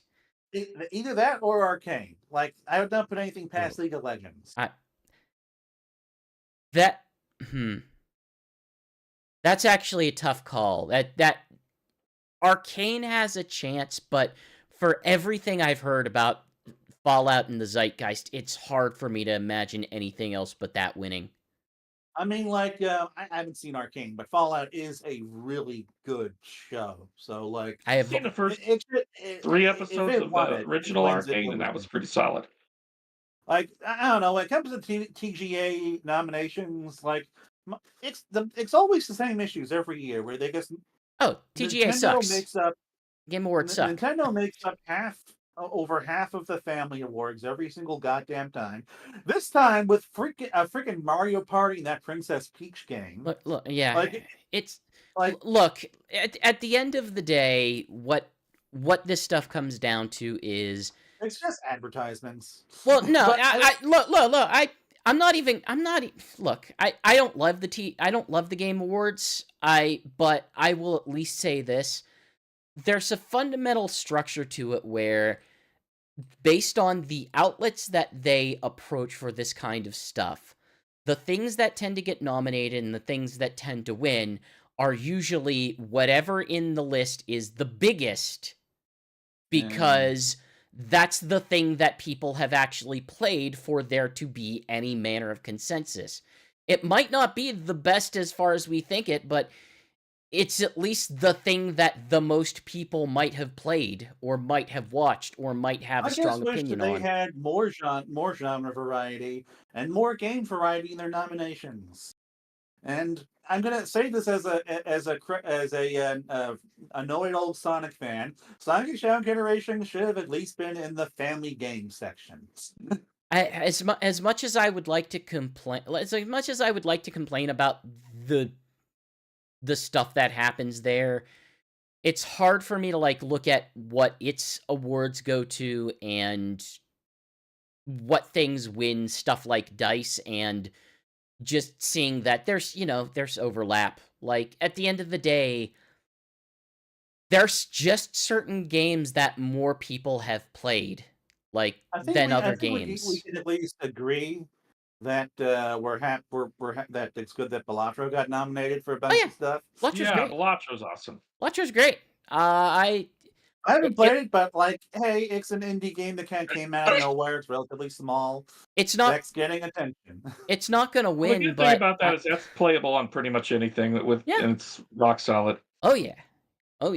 I don't think it'll win because we had to make clear the rules that would allow a Soulsborne into the top awards. But I am glad that it is at least in consideration. I just know that after what Sega did last year, I'm going to have to watch it again this year. Even though I really don't want to. I don't know. I'm sure that all those delistings that they did don't mean anything, but I'll have it on the background and we'll see. That is one thing that I'm very happy you don't do, GX. What don't I do? Watch the GMAs. Oh Or yeah, the Game I Awards. gave that up. I think it was like what 2020 that no it was like 2019 that I decided like that was the last year where there was a threat of a Smash Brothers character being in it. I can't remember if there actually was or not. It was like I don't even know why I'm doing this. Like I'm not enjoying hate watching it. I'm not enjoying actually watching it. I could just not watch it, and that felt like the smart choice. Yeah, and it's something I've tried to do, but then I did it like very hard last year. They announced that those goddamn Sega games. I had to learn about it after the fact. So Like I think the part where I'm just watching the Sonic fan base fall flat on its face again is the animosity it seems to collectively have towards Genshin Impact. yeah, screw Genshin Impact. Why are we mad? That stupid Why are anime we? game. Why are we mad at Genshin Impact? Like, Because of Sonic Frontiers. I don't. Number one, first number one. I would imagine if anything got it, like Genshin's probably has a little bit of a big impact, but like this is probably the year of Zenless Zone Zero. I Oh feel like yeah, that is. I'm hoping that like that wins something because it's then the Sonic fans can not complain about it. Oh, it feels petty and stupid, and I think that as a fan base, we should probably be better than that. We Oh, should no be fan better base. than being petty and stupid towards a game that, All fan bases is are petty and actually, stupid. GX. by all metrics that I've ever heard, is kind of pretty good. Like, I haven't Yeah. played it, but I've only generally heard good things about Genshin from those who have. So, to sit here and say, like, oh no, Genshin anime, but it's not Sonic, it's like, you know. You know what? China has a game market, and they're a pretty big game market, and... Is Genshin Impact stupid? I don't know, let's see. Never played it, so I can't judge it. Yeah, that's a good stance to take. I respect that. Yeah, same here. I know that people are calling it like a Breath of the Wild ripoff for a while, but I think that just came down to its visual style. Well, you mean like all the other Breath of the Wild ripoffs that came out right after Breath of the Wild, like the Ubisoft one, and the Pokemon one, and the Sonic one. Moving on to another major Sonic brand collaboration. We've talked about this before. I think it's been rumored for a while, but it finally got officially announced. Transformers X Sonic the Hedgehog is a thing. It was April. Yeah. It was April when the initial leaks happened. Yeah. And they look good. They look surprisingly good. I'm very tempted to get them because it's like you get to. So it's like okay, they revealed two toys. A Sonic toy. He turns into like a car. The car from the racing to the game. Sonic All Stars Racing Transform car. Yeah, be specific. The Speedstar and the Tornado. Yeah, and Tails turns into the Tornado, and they are Blue Booster and Wingtail. And Sonic has like a Sonic Man ass looking face on him. And they're being sold together for $50, which I think is a good price for Transformers. Transformers are expensive. Complex. I think they seem like they're. I mean, we sell at Target. We sell an Optimus Prime diesel truck that's dressed as the Target diesel and a little bullseye transformer with Target for $60, which is ridiculous. Target sells a lot of things that are Target branded, and it is occasionally very upsetting to me, especially when we get Target branded Monopoly. Like what are we doing here? Well, we have Skipper's first job, which is at a Target. It's a cashier and everything. Target, you are a store. You are not a lifestyle brand. And it comes out summer 2025. And so these toys are going to be coming out around the same time that the DC crossover is running, which is the other major brand crossover. Yep.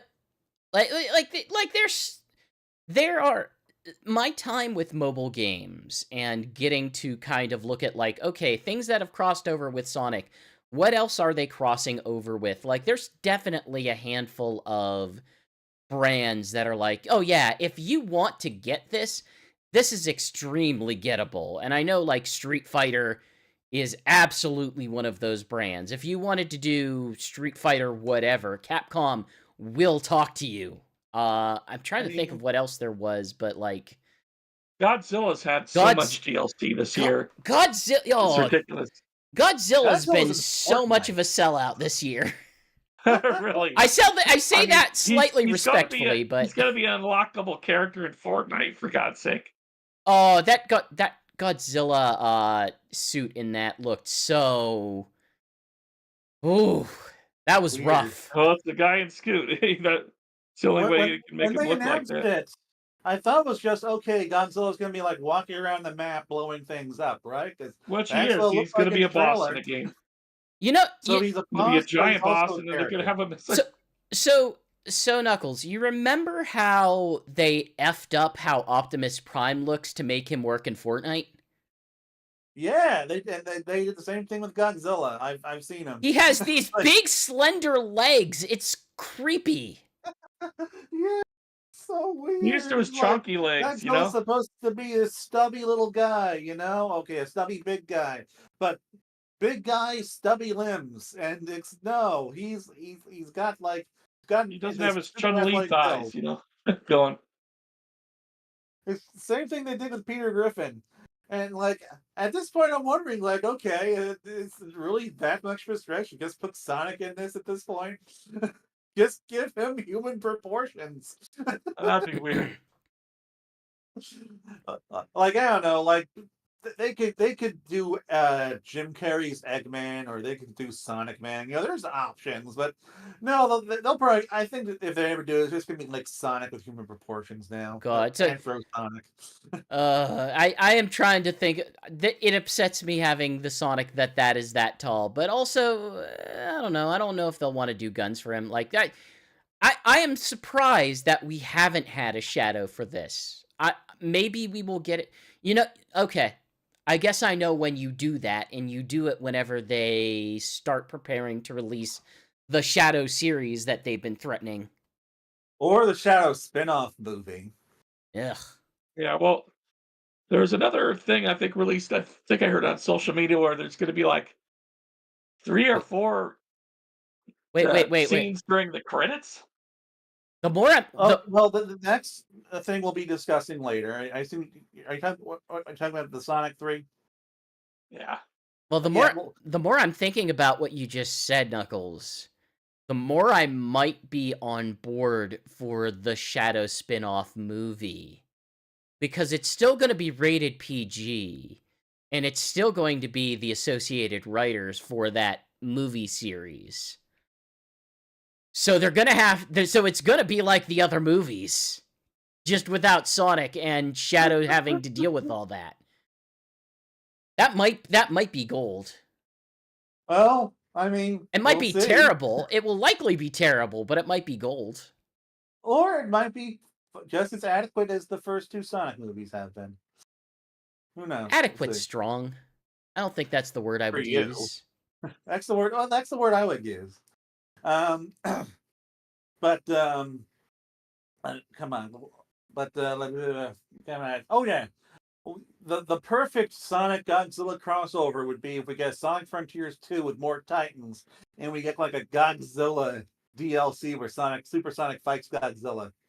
That sounds really stupid. We have Godzilla in Super Monkey Ball right now. So Yeah. you can play Godzilla and Sonic And together. Miku. It's crazy. That's not stupid. That's awesome. Sonic fights. No, I know. It's just insane how much he's been used this year. I don't. Not that I'm complaining. I'm like a huge Godzilla fan. So I don't have the affinity for the God pop culture jambalaya of shove everything into anything, insofar as everything loses all meaningful context ever since, you know, Ready Player One blew up, has been worse and worse for culture. Nothing stands for anything more. Everything is branding and icons. Everything is a brand. Do you want to play your brand? No, I would like my brand and your brand. Let's combine brands. Let's have all of our brand. Let's combine Sonic and Godzilla. Do these brands mean anything? Nope. Nope. In fact, we are actively trying to make them not mean anything. Supersonic is like Mario movie. Has to charge through that nuclear blue beam. Freaking what's called. I like media because I like the stories that media tells, not because media gets to then go in other media. When Sonic games have a story I like, that's just a bonus. In any case, moving on to our final regular news item. Sonic Rumble has finally opened for pre-registration, but we still don't have a release date. No, it's just weird. We briefly thought it might be coming out at the end of February, but apparently that was just an iOS fill-in date or stand-in date. It's not actually the date. Well, we can almost certainly figure that it's going to be before the end of March, and that's only because that's going to be the end of their. It's going to be this at least this month sometime. It certainly could be, but whatever they do with it, they're absolutely going to want to get it in before the end of the fiscal year to be able to say, "Hey, we released this and got this much engagement with it" to their investors. It did say winter. It did say it's coming out in winter, which that's between now and March. Yeah. So I was expecting it to come out in December. That's a month ago. I was kind of inclined to believe that we would have gotten pre-registration last month and then actual release sometime this month. I don't know. The problem is I don't know the strategies of releasing a mobile game in the current environment, but we do have a bit of information about hey, they gave us some info on what the Steam version is going to require, which is fine. It is going to have anti-cheat software, which, hey, kernel-level anti-cheat, I get the controversy of it. I get the frustration that it causes. It's also sort of built... It's kind of like the evil that all current service multiplayer games operate with, as much as for me personally, I just want them to do what they need to do to keep cheaters out, because that can ruin a game. My struggle right now is I don't know the specific. I was talking to Ryan in the staff channel. He was confident that that something could be done to basically permit it to run on a Steam Deck. That basically you just have to allow it to do Linux. But the problem is I'm not familiar with this specific anti-cheat system. Yeah. And if it has options to operate like that. That is my only real potential issue with this, is that if this keeps it from working on Steam Deck, I'm going to be very disappointed. I can tell, right away, I would, if it's going to be kernel level access, I would rather have that on Steam Deck where I don't have anything of specific value to be impacted. And for me, I only use my PC for gaming. Yeah. On my proper PC. But Steam Deck is just the most convenient way for me to play PC games by a mile. And if it's not playable on Steam Deck, I'm gonna end up just going back to iOS for everything. Yeah, I mean, I will probably give it a few hours and then decide I'm good. I've gotten everything I need to out of this game, much in the same way that I did for Fall Guys. Fall Guys was a good evening or 2 or 3 or something. Well, but I'm gonna need you to rope me and Shigs into that because I want to play it with you. Which game? This game or Fall Guys? Rumble. Sonic Rumble. Do they? Well, we don't even know if they have. There is a friends function. There is a friends function. Okay. Yeah, already actually. So yeah. Fair enough. I guess you have played it. Never mind. Yes. Yeah. I didn't bring that up when I discussed it last time, though, because I was mostly focused on the economy. But yeah, it is there. Okay. So in addition to the pre-registration, we also they also revealed this kind of series of rewards they're going to give away depending on how many people register. I'm expecting that this is just a ploy and that they're just going to give all this stuff away regardless.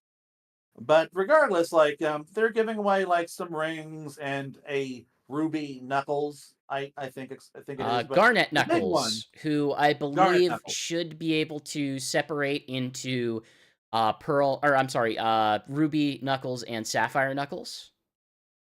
Yeah. I mean, I hope And then they that's can true. reform back together whenever they kiss. That Garnet Knuckles is actually two other Knuckles that love each other very much. Yes, That would be exactly. nice. But you could also But maybe get Movie Sonic. yes, the big thing here is Yeah, it a looks movie like movie Sonic stuff. skin. Yep. What'd you So say, Shug? Yeah, that's what I was saying. The exact same thing. someone Fuzzy somewhere Sonic. someone somewhere is excited for that, and it is I am just I'm Knuckles. excited. I think it looks cool, and I'm always happy to get a free skin in this game because, like I said last time, anything beyond the base skins are very difficult to get. And so if I I can have a couple non-base skins, that would be nice. I will be happy with the base skins as long as I just get these base characters. That will be good enough for me. Yeah, you can get those purely through rings, but like I don't know, like I'm looking forward to the movie Sonic You're skin. looking forward to being a whale. No, because I don't have to spend money on this. And technically, I've not spent any money on this game yet because I don't Yeah, know come if to think of it, out of the three of us, any he's the one heroes who's my played account. it, Yeah, I know. and he's played a lot. And you haven't spent any money, right, Alex? No, and I'm not going to because I don't know if my account will carry over. I'm pretty sure it will. But I don't want to take the chance. Then, And on top of again, the that, I think economy it might has. change like I'm experiencing with Disney Speedstorm. What you say? So then again, the economy might change and get worse and worsen over time, like Disney Speedstorm does. If the economy gets worse, I I'm don't not see going to give them how. any money I don't because see the how it economy's could get already pretty worse. bad. I saw what Knuckles did to describe that and some of the numbers that were being played. I don't see how it gets worse. It's like you already cannot get anything beyond the base skins without spending a decent chunk of money, which I'm not like the cheapest the cheapest skins you can get are the Sonic Rider skins, which collectively I think were like $12, and I'm probably gonna get a few of those because I want to give the game some money. But yeah, economy's bad, so I'm probably not going to be the whale that they're looking for. But I'm looking forward to the game and to the skin. And Shigs, what any thoughts on all this? I am very interested finally trying it out. I mean, God, seeing it for like a half a year so far and wondering when the heck it's going to come out here. I Be mean, nice to finally get my hands on I could help you do that now. it. um, but that's a discussion for after show if you're interested. Anyway, I think so it's just movie news. moving on to the rest of the show. Sonic 3 movie news. I called this the corner, but it's really just the wall. It's a I lot. don't know. It's the field. The movie news, massive garbage dump. So, um, we do finally have a rating for this, and it is exactly what we were all expecting. It is going to be rated PG, which means no. Maria is not going to be shot on screen. No, of course She's not. going to die in a very PG way. Yeah, no Just duh. like every other. Obvious for you people. This is going to be primarily a comedy. It's going to be a If kids you're thinking you're movie. getting that serious Sonic Adventure, They dramatic Sonic Adventure 2 story out of it, you're so wrong. Yeah, they made two kids movies. Guess what? This is going to be a kids movie. Why would they change Yeah, it?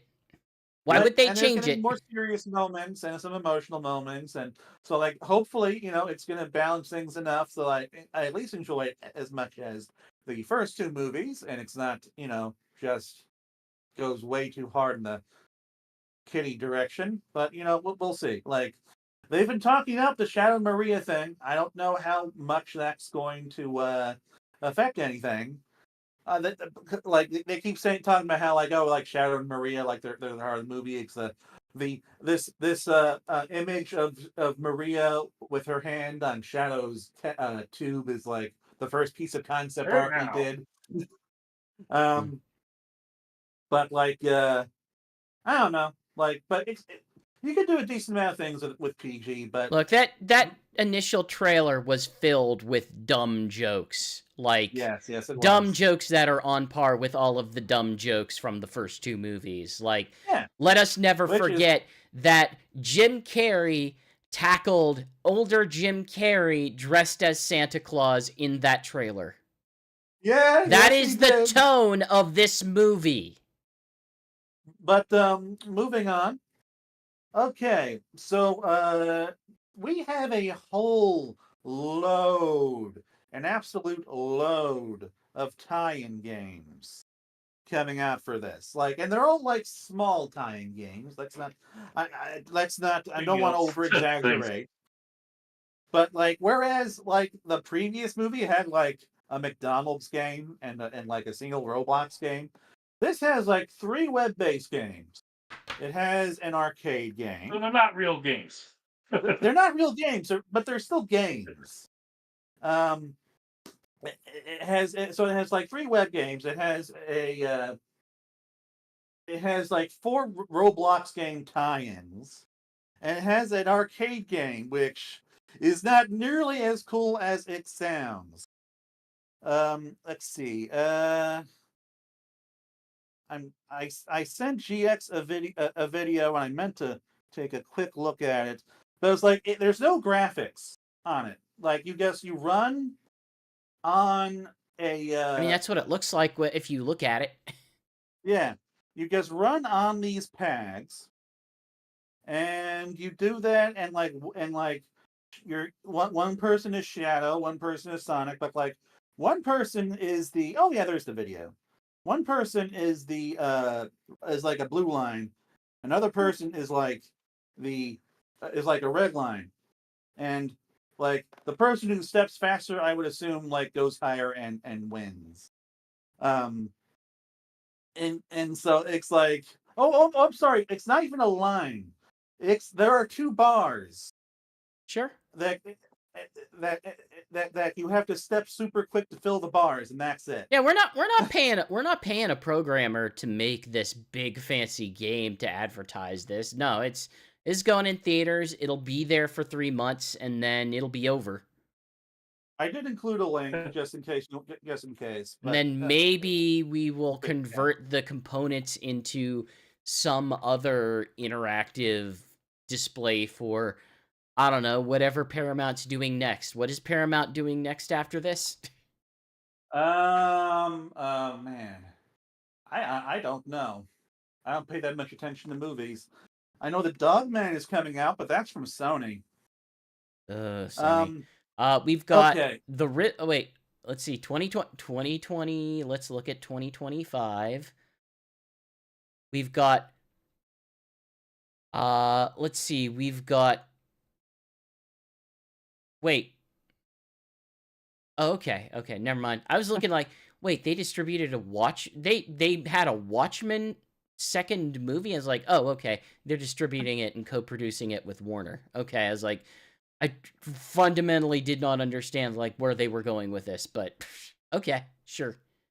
But I don't know. Like for me, it is kind of neat in terms of the novelty, but like the same kind of novelty as in like those really cheap ass cell phone and web games from the early 2000s. It's an ad. It's a free experience. Yeah. And so in addition to that, we have 3 mobile games. We have an AR game where you're supposed to search around and look for rings with your phone to rescue characters, but the rings don't appear, so the game is just kind of broken.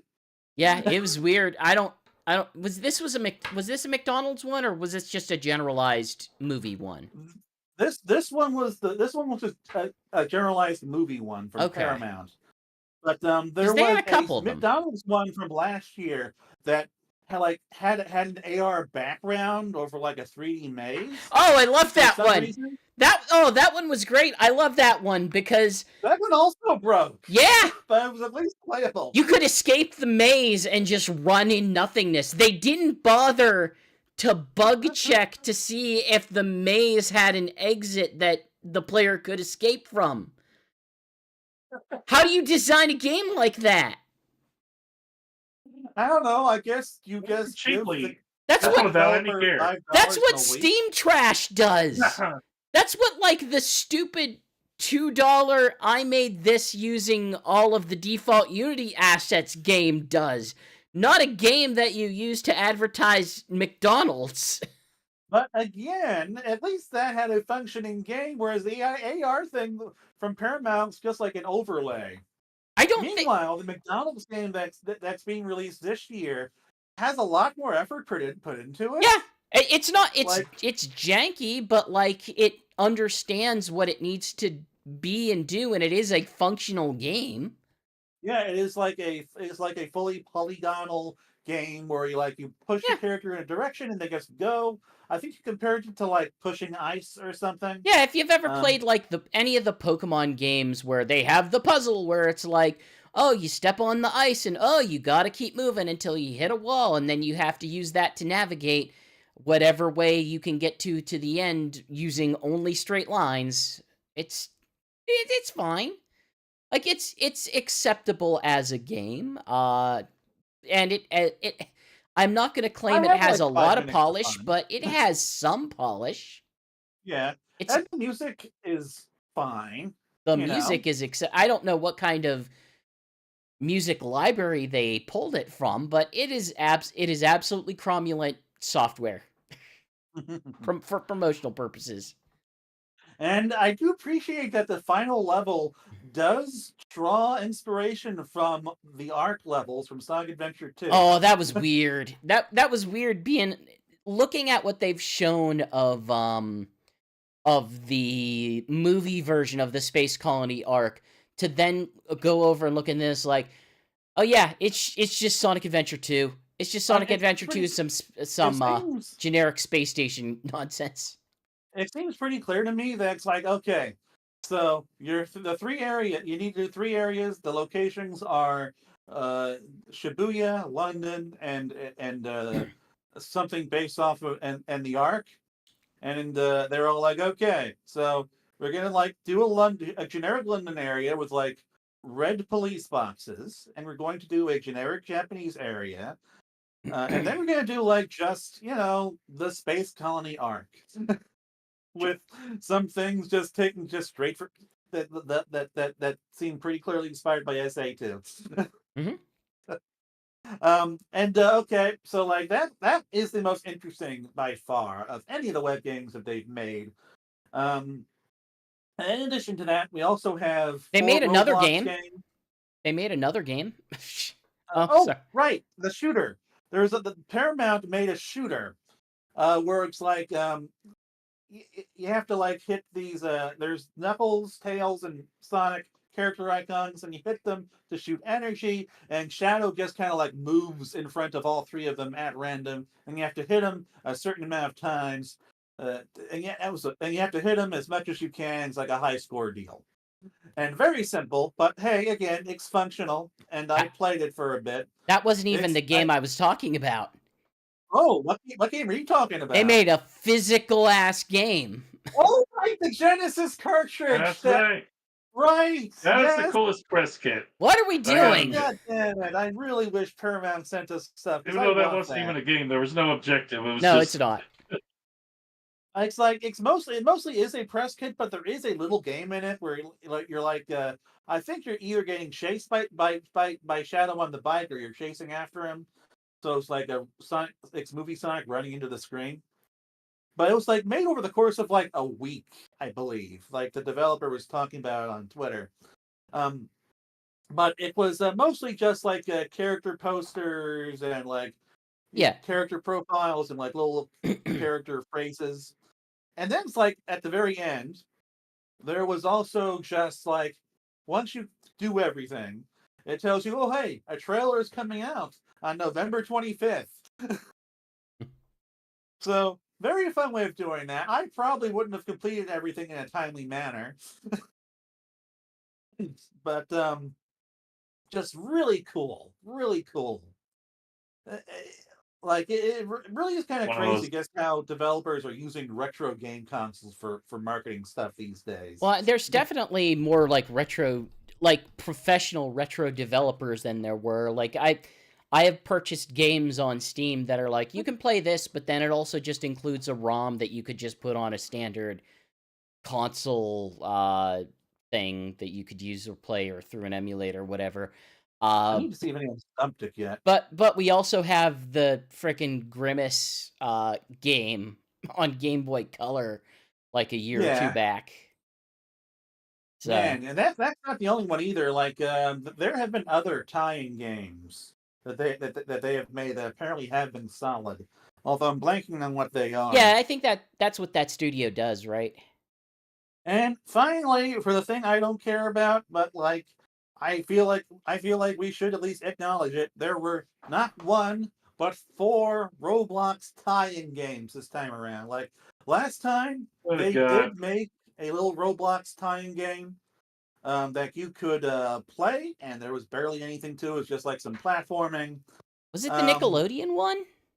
I think so, yes. Okay. But this time they tied into 4 existing Roblox games. They all look bad. Yeah, they all look bad because it's Roblox, and Roblox looks bad. They're all like basic obstacle course games. Admittedly, I feel like I should be. On one hand, if I knew that it was a child that made it, it'd be like, oh, that's cool. But no, this looks somewhat official, and if I read the information correct in our staff channel, that really basic ugly skateboarding game has some sort of subscription pass, I think. Oh, god damn it. I must have missed that. But come on. So yeah, you're talking about Skateboard Obby, I would assume. Probably. So in addition to that, there's Obby, but you're on a bike. So you're wondering like what kind of games we're dealing with here. Easy Grow Obby, which I think is like a gardening game from the looks of it. And Obby, but you can't jump, which sounds absolutely terrible. But apparently Sega and Paramount teamed up with them. And yes, like these games were either made by adults or child labor. So, either way bad. But if you complete the objectives in all 4, you get a Sonic hat for your avatar. Great. Yay. I can wear it alongside my bootleg Tails Naruto shirt that I got for free. Part of me wonders if we're just being crotchety old men for this, but no, I'm pretty sure we're not missing anything. Let me put it this way: I don't know if I'm crotchety old man because I don't have the same issues that I have with the chaos of like a Tower Unite. Like there are no freaking laws over there. No, I don't care for Roblox because of how much it is just business business. And it is and when I say business business, I mean the ass end of business. It is a company doing some really gross, dirty business, both towards their consumers, towards their development partners, and then the only way to actually make money is to have really abusive monetization systems towards your player base that you have that basically all of your development partners have to implement one way or another. And if I may air a personal grievance, the Roblox gift cards also look way too similar to the Steam gift cards, which is very annoying whenever I'm looking for Steam gift cards at a store. That's a very specific complaint. Yes. But anyway, I like how my complaint was about labor practices and business decisions, and yours was about the graphic design of gift cards. I mean, like we have pointed out Roblox's child labor a lot, but yeah.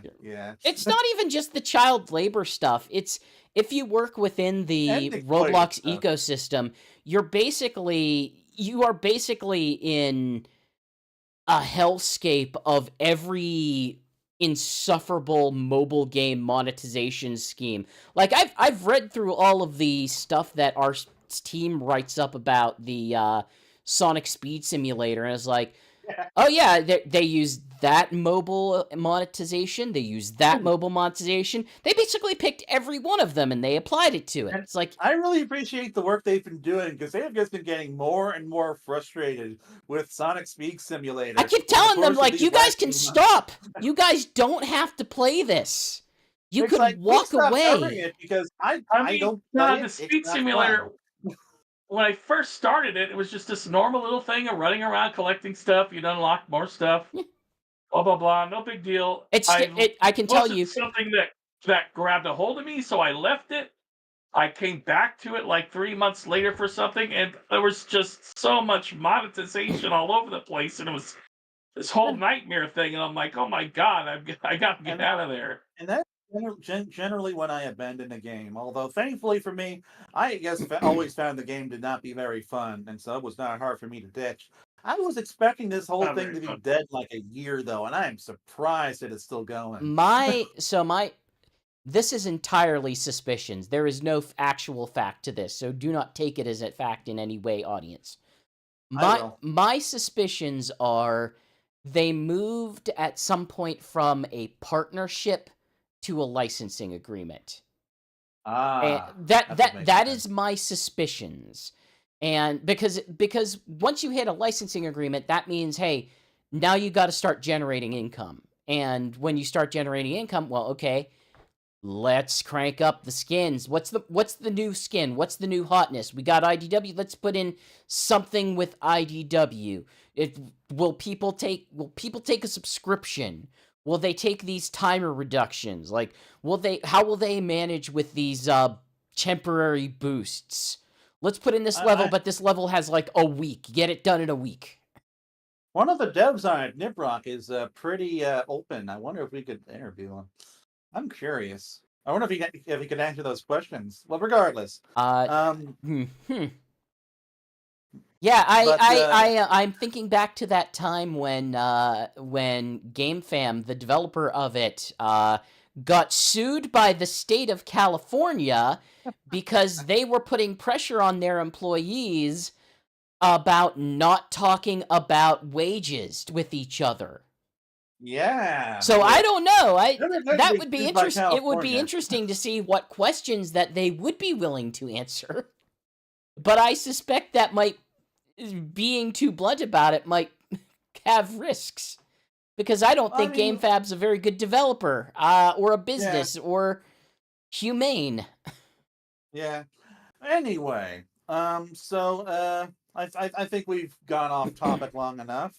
Time to talk about shoes for a split second, because Reebok, we shoes are coming to Fortnite.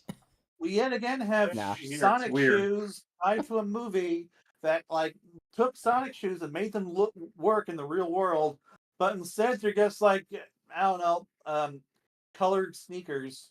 Yeah. So it's like, I don't know, man. I'm getting super sick of this. Just give us Sonic-looking shoes. I'm personally not gonna buy those because I'm not that much of a freaking nerd. Then why are we giving them us? It. What? Then why are they giving them to us supposedly in your version of this? I mean, they're not giving them to us. I mean, like us, as in, like, I don't know. Like, well, then why are they making them? If you're not going to be the person to buy them, why are we supposedly making? Why are you advocating for shoes that you won't buy? Because I know other people want them and they deserve them, and it's such an obvious idea. I remember that they announced Sonic Crocs, I think, at one point. That looked like the Sonic shoes, and I have no problem with Crocs in the abstract, but I also think that once you start putting the dumb little charms on them, then they look incredibly stupid. If you want to wear, they should make Sonic Crocs that are vector themed, because he's a crocodile. Would you have killed him and skinned him and wore his flesh? Is that what? I mean, I was just kind of thinking that they would like put little vector heads on it, but yeah, I guess we could skin them and make shoes out of them. Are we playing Monster Hunter? But now Monster Hunter has access to foam shoes. So okay, moving on.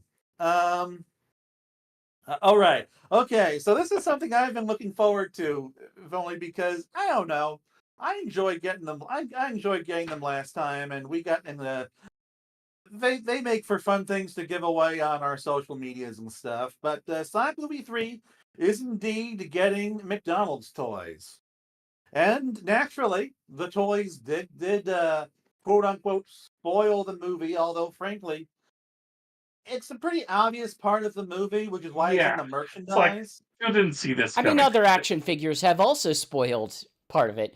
And the great part is, it spoiled it in the same way that it spoiled it last time. Yeah. The exact same way.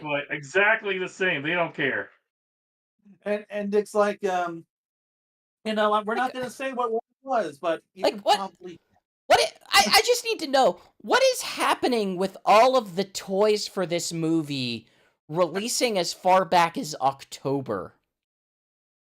Like, is it just like we need something on shelves for Christmas for the movie that won't be out until like right before Christmas? Like, I mean, it's not all that uncommon for toys to launch like a couple months ahead of the movie. But what was surprising about this was that the toys were out not in October; they were out in like July. Oh yeah, that's true. It felt like they were starting to leak around July, and then we're starting to really ramp up. Like you could easily find stuff in August. Stores in July, and Jakks Pacific could not talk about them. And I forget if this actually happened, that they told someone to take images down. I don't remember. That may have distribution. Yeah, well, those felt like distribution issues. I'm talking like, hey, you can just go there. You can go wherever now, and you'll find like stacks of stuff.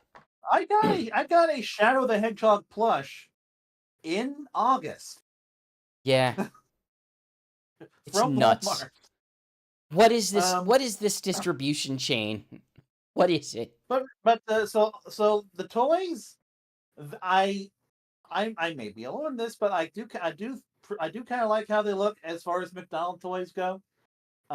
They're stylized. Like if you're gonna make the toy thing, make it stylized, because I don't think I don't think accurately representing these characters is great. Like, I don't love a lot of the action figures that they've released and the way they've tried to texture the fur. But I don't know if GX is going to put them on screen, but they're like basically like they're the characters, kind of chibi stylized, but they got the fur textures, and they are these different multicolored wheels. Yeah, I'm looking for it. And it looks like, I think they could be detached from the wheels. It looks like they pose. I think the wheels for them to show like the spin dash move or something, or yeah, it does actually look like they do pop out. I think you're right. But they just look like something that could be fun to collect a few of, and just put them up somewhere. It's like, oh hey, like some Sonic stuff from the movies. I don't know, and it's like it's from McDonald's, so it's like super cheap / free, depending on how you look at it. You pay in the cholesterol that will harden in your arteries. Yeah. And frankly, like, they do look nicer than the Sonic 2 toys. Like, nicer paint. I'll give it that. Like, more details. Stylization does wonder for toys at that scale. Yeah. Don't make them look like the actual movie characters, please. Please stop doing that. Yeah. Because they're so realistic, they do not translate well to like less detailed mediums, I find. Well, it's like, have you ever seen, like, okay, I don't know if you guys have had any like sisters or nieces or stuff, but have you ever seen whenever they make Barbies or Barbie style dolls that are designed to look like real people, like real actual celebrities or something? And my degree of not into Barbies, so I wouldn't know. Okay, it's probably lost on you. It's just anytime that those dolls tried to imitate like an actual human person that exists in real life, there's always a massive uncanny valley in it. And Stylized much things, like it's good. And much like the regular merch from Jack Specific, these things also got leaked early. Yep. And they did finally get announced alongside a neat little TV commercial that aired in, like, I think, Latin American markets, if I remember correctly. Yeah. May have been Colombia. How many times Are we will not you? sure if this McDonald's promotion is coming to America at all, or is it just Latin America? Oh, the toys are coming to the U.S. Yeah, I honestly, I bet that game I played today is also coming to the U.S., but just, isn't supposed to be up yet. Yeah, but regardless, we work for Sonic Stadium, and we do the work to cover things, and especially if that means just using a VPN to tell the website that you're in Brazil. Pardon me, I'm in Peru. All right. So okay. So when they announced it, when they released the second trailer, they also did a whole bunch of stuff, including they started doing ticket pre-orders, including for the first fan screening at 3 p.m. on the 19th. On the 19th, where they will be giving away a special movie poster of Shadow the Hedgehog, which I think is our main icon on the bottom there. Yep. Also a keychain, from what I understand. What did you say? Said also a keychain, and I think there's a 10-minute behind-the-scenes featurette before the main movie. Well, I'm kind of interested in the keychain, but I don't know. I've not been able to make any commitments to when I'm going to see the movie yet, so I'm probably not going to that. But I do plan on going as early as possible. I'm really hoping I don't get a crowd that cheers when Maria dies. I would also, I will once again ask the Sonic fan base to show dignity. Please show dignity. I would like to not hate being a Sonic fan. I mean, like, unless something changes, you're not going to go, and so you might not know. No, but I still have to deal with the fallout of it. Look, it isn't about me hanging around the Sonic Stadium community here. It's about me then having to go to my other communities and having to deal with that as the person who knows Sonic things. Guess tell Nintendo Life that most of us aren't like that. Nintendo Life, dear God. Oh, wait, where are you going? Oh, was it... Frickin' Nintendo Life. World Report? I hang out in yeah, I like to do stuff on the Nintendo World Report Discord different. I know these websites blend in with me. I can tell you, they would take the comparison or the confusion with Nintendo Life as a massive insult. Nintendo Life is not appreciated there for reasons most commonly related to Nintendo Life selling games in the same pages of, like, reviews that they're doing. And I don't mean like, oh, we earn a small commission. No, we have a store that we are selling you directly. We are going to review these things and then also selling you the games. I hadn't heard about that. I just swing by there to look at reviews every now and then. I have given up on them because there was a time when they were pretty okay, and then I think once the IGNification began to hit it and they needed to, make money, then it just felt like it was getting worse and worse. The thing I hate most, the thing that made me be like, I can't even look at this anymore, is anytime a big game would come out, they would always have an article that would say, but what would you review this game as? Like, what the hell are you talking? No, you don't ask the audience. This is the worst engagement baiting that I've ever seen. My word for it. In fairness, I do believe Sonic Stadium sometimes says, what do you think? And I frickin' yell at Dredd anytime that, like, he wants to do it. Like, anytime that happens, it causes a fight between me and him. if I get any whiff of engagement baiting. Well, I just don't tell you when I engagement bait, so I guess we're good.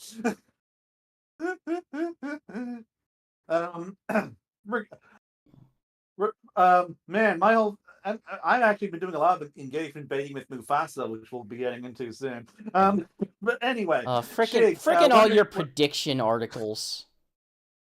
When are you seeing? When do you plan on seeing the movie?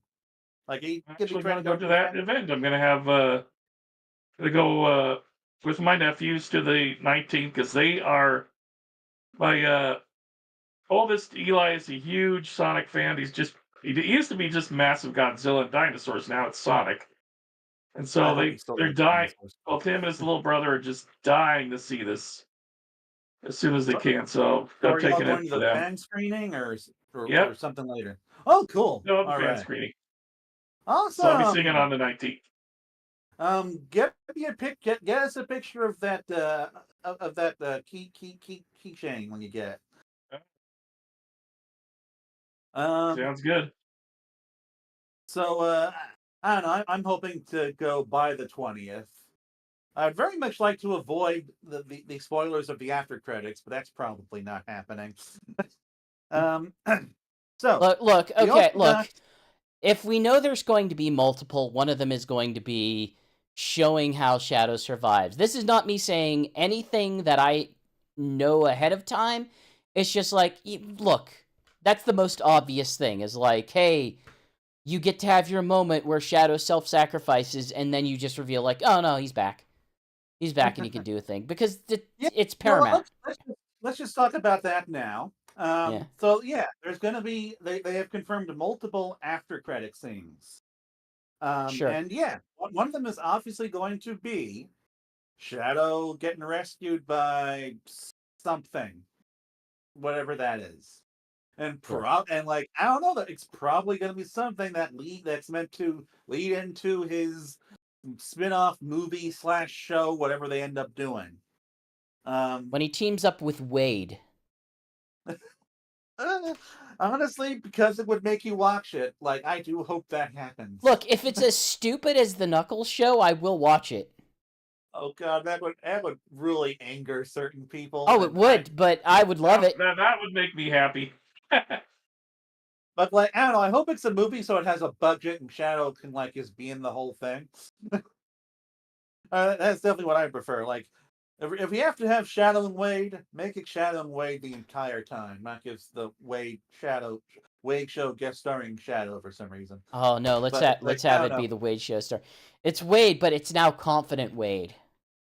I think I proposed this on Twitter, where it's like, okay, instead of like Wade getting mentored by Knuckles, Wade must mentor Shadow, and like, I don't know, teach him how to be a gun agent or something. I feel like if you're going to pair him up with someone from the series, from that universe, I feel like the obvious choice is to have Agent Stone. Yeah. And you have the Shadow and Agent Stone series. I have been getting an impression from the footage that Agent Stone is going to be having a bit of a falling out with Eggman during the third act. Like, at the very least, like, he's not going to like whatever mini-me's got his old me. Because we see him in the background a few times, including like when like the big Act 3 climax is happening. He's just like trapped on Earth. But so in terms of like after credits, like obviously, Shadow gets rescued, and obviously they're going to tease at least one character. Now, when they say multiple, it could mean 2, it could mean 4. We'll have to see. But like as usual, I'm keeping my expectations low, and I am hoping that we get a I don't know, Amy tease or something, a character I want to see. They're saying something about like, we have aren't they saying something like we have plans for Silver or something? Oh, actually, I forgot to include that in this, but yes. the Daniel RPK has said that Amy that like Amy's going to be in Sonic 4 and that they have big plans for Silver. And that the Team Chaotix is in discussion for being in a potential Knuckles season 2. So it's like, I don't know if he is accurate with all this stuff, which apparently he does have connections. Then like they are planning to really expand the universe after this and spend a lot more money. Yeah, they're gonna have to, or make an animated series. Yeah. I'm still pro like just make the 2D animated cartoon based on this universe. So in addition to the fan screening, they've also unveiled a lot of theater merch, which there's definitely some that I want. So the big thing is I the hate Sonic popcorn head, which I do not want. I hate the popcorn bucket meme universe that we have passed into. It's not very visually appealing. It's just a Sonic head with a lid that comes up, and like his brains are popcorn. I am not suggesting that Dune was the first one to be the problem, but Dune is certainly the we'll say the breaking point. On whatever companies thought, like, oh, let's make these as stupid as possible because meme value. But they do have some cups that kind of. One's the only one I think that has that. They do have some cups that tickle me in the right way. Like there's there's like Sonic and Shadow cup toppers, and there's just a cup with like, I don't know, like a 3D textured Sonic on it. Knuckles. And so if I have a chance to get any of these, Knuckles, I will probably I am saying this to you as a friend. You can just buy real toys. Like, real toys are out there. You could just buy real ones that exist. I've been wanting for a collectibles thing. Let's face it, the movie theaters need that extra income right now. Yeah, I know. You're not wrong. Theaters are just bombing so bad. I've been wanting like some like just. I don't want everything going to streaming. Cups to use for a while, so this seems like a good place to get them. And there's also another one with another Sonic cup with swappable characters on it. Sonic, Shadow, Knuckles, and Tails. And the one popcorn bucket thing that I might get, depending on how cheap it is a popcorn tin that just has like movie Sonic on it. I don't know. It's transparent, so it looks kind of neat to me. But there's one with his head, and there's one where he's holding a popcorn bucket. Yeah, it's a popcorn bucket of a popcorn bucket. But I have been wanting to get some of this stuff for a while. I never have because it was whenever I actually wanted it sold out. Like the Blue Beetle popcorn bucket, which is just like the freaking Beetle shit. I'm a big Blue Beetle fan. I wanted that thing, but no. Anyway, but we're going to increasingly just see movie theaters lean into merchandise as the profit margins elsewhere just get slimmer and slimmer, because that's clearly what is happening here. They're even selling like Funko Pops. Ugh.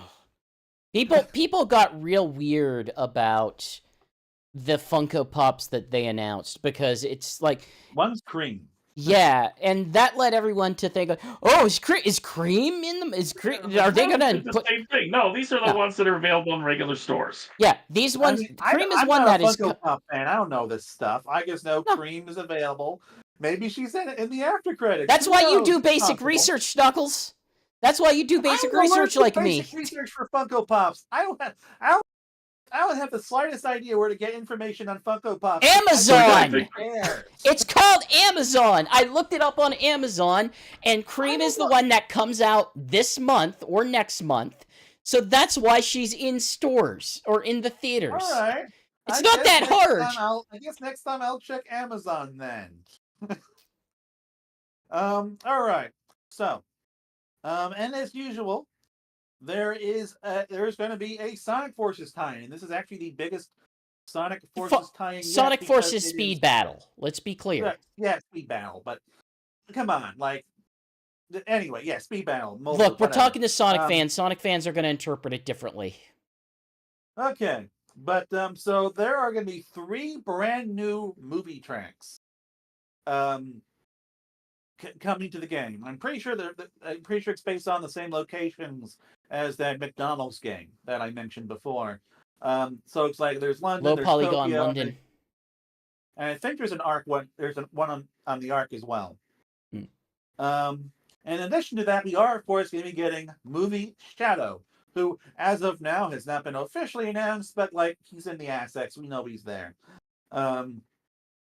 So, as someone who is a fan of that game, like I'm always happy to see new tracks because we have not gotten proper new tracks in this game in a long time, and the last time was for like Sonic 2, as I recall. I mean, I can tell you,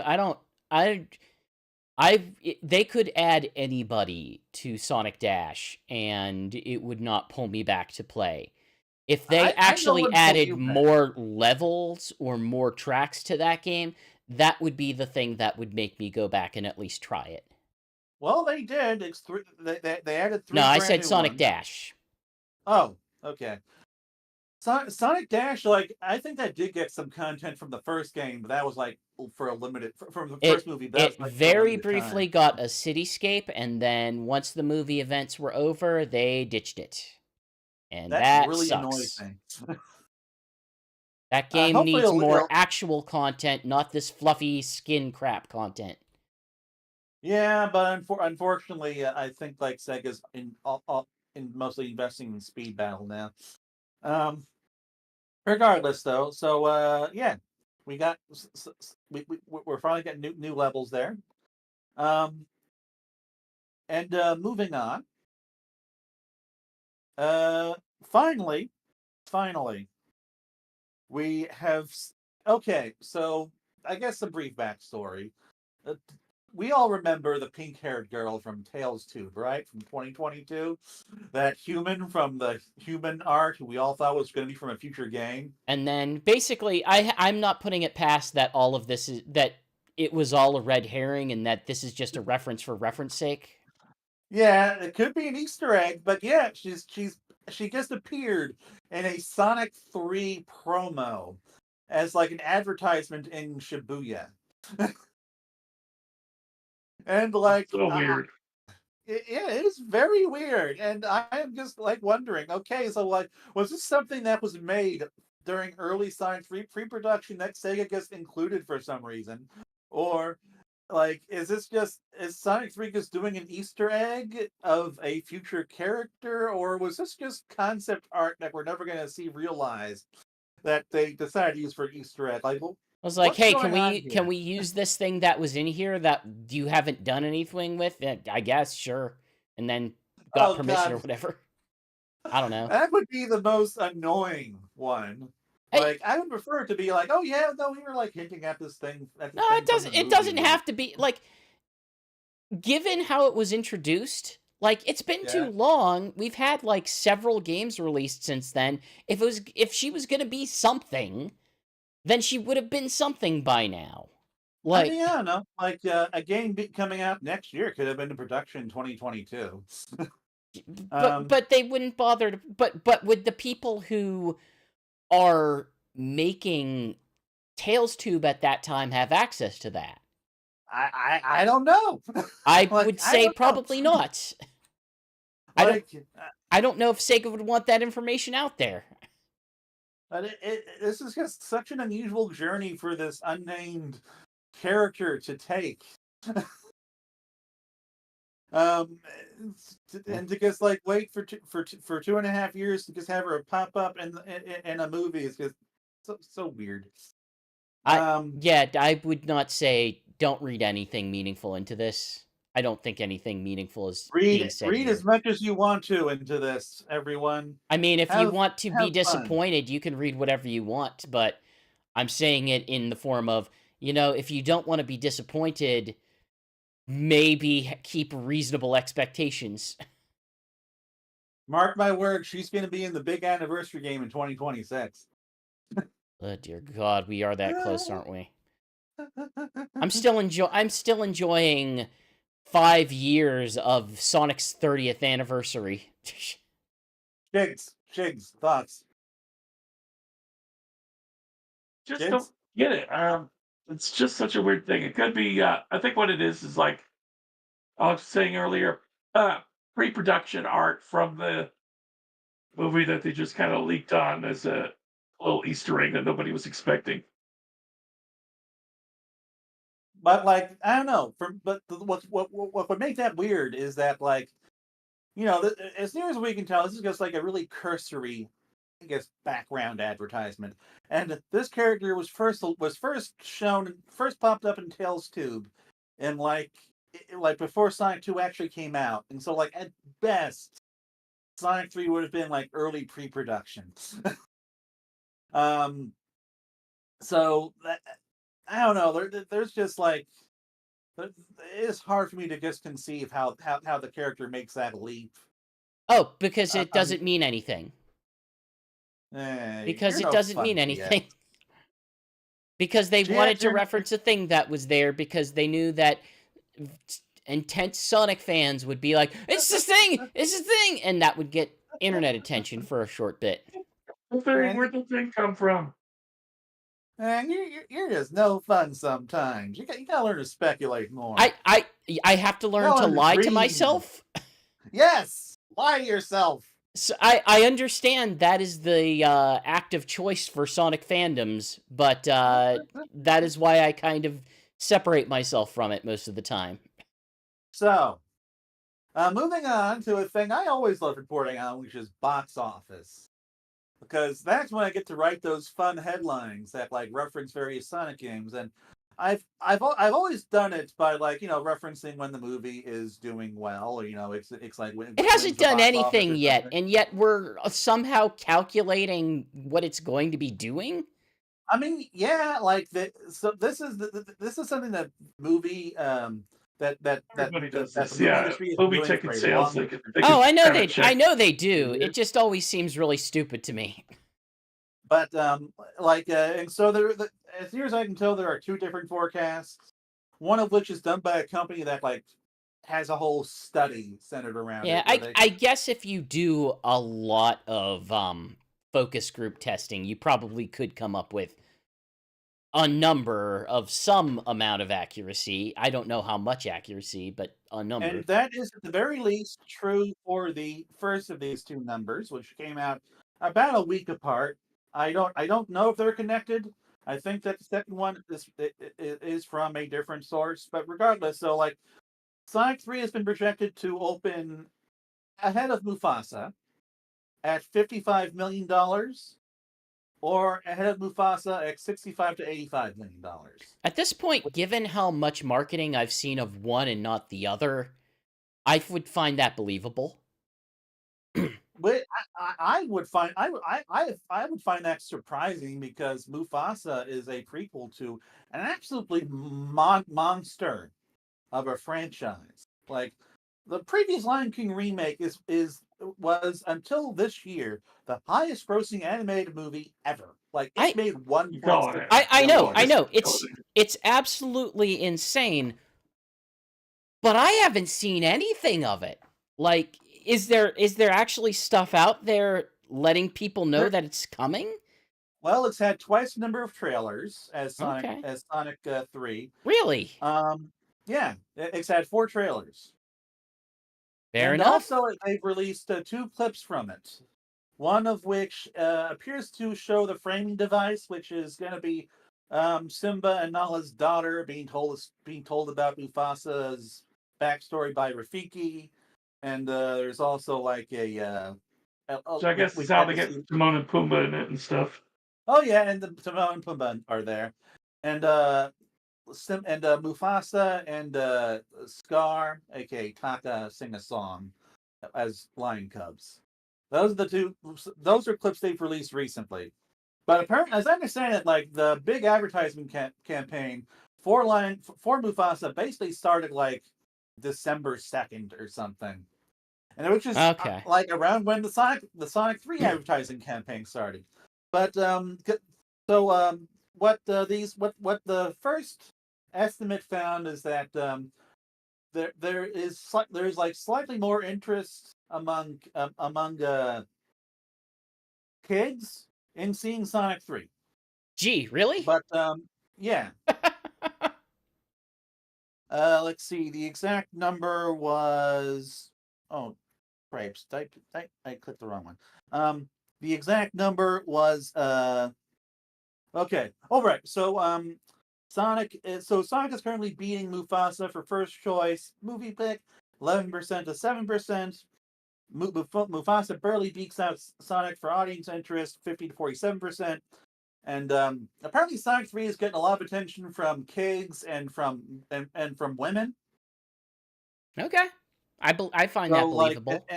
And so that has allowed it to, and so that has the tracking like 5 million ahead of Mufasa.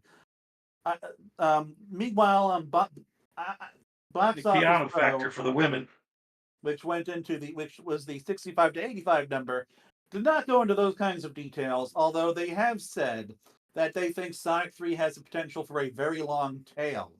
Oh, that part is definitely true. I feel like even if Mufasa is fine up front, especially during the Christmas season, like Sonic has it has continued to build on itself, and if anything, Paramount has done a lot of efforts to have this franchise continue to build on itself. Like, you didn't bring it up in the news, but there Paramount's just been like pushing it on every sort of Nickelodeon metric. Actually, that is coming up, but yes.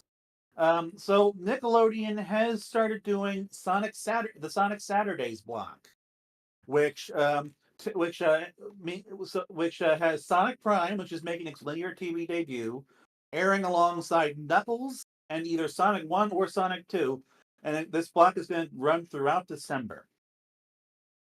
Yeah, and Sonic cool. and Sonic Prime. That's a great way to do promotion. Yeah, it's a smart choice. Get it out there. Yeah. And it's like it's like there's a lot of just Sonic stuff airing during the block, and the block itself runs for like, I think it ran for like 4 hours today. And for the record, I didn't watch it, but I recorded it on YouTube TV and then just like skipped through commercial breaks because they said they were going to do like a Sonic 3 stuff, but there was nothing there. So yeah. Oh, yeah. But they did have like some TV promos, and they had both of those Jim Carrey little features that they released on the internet last week.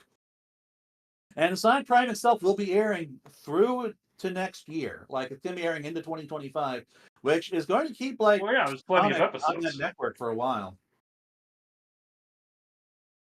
So like, yeah, like Sonic is getting a big push on Nickelodeon. What Box Office Pro's reasoning for this is because basically after Sonic and Mufasa come out, there are no more family movies coming out until Dogman on January 31st. And so January is just an open month for kids movies. For Sonic. If you got a kids movie that's got no competition out there, it'll do great for a while. Like, they'll have legs. Yeah.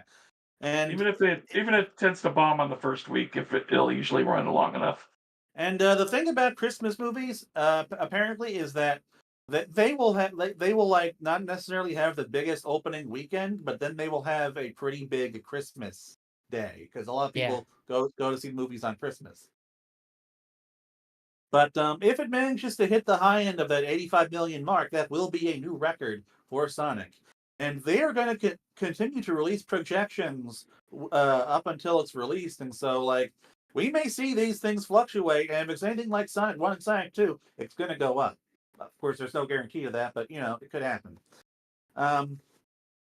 So, back to some merch. This is always cute, and I kind of want this.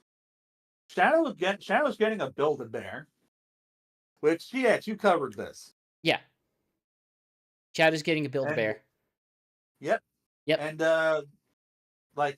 is anyone saying it has like a Chaos Emerald attachment or something? Yeah, there's basically, hey, whenever Sonic 2 came out, they sort of revamped the line because, well, even if we go back further, Sonic 1 got a Build-A-Bear. However, it's sort It of was funny based off the because old design. yeah, it was based on the original design, and that did not return whenever whenever Sonic 2 came. Sonic 2 still had a promotion. They included Sonic, which a redesigned version based on the current design, a Tails, and an online exclusive Knuckles. And you could also get Sonic's ring, and you could get shoes for Sonic because they sold those separately. Because That's how they make sometimes, their extra bucks. basically, more or less, for Sonic 3, they are having Tails be the online exclusive and selling Sonic and Shadow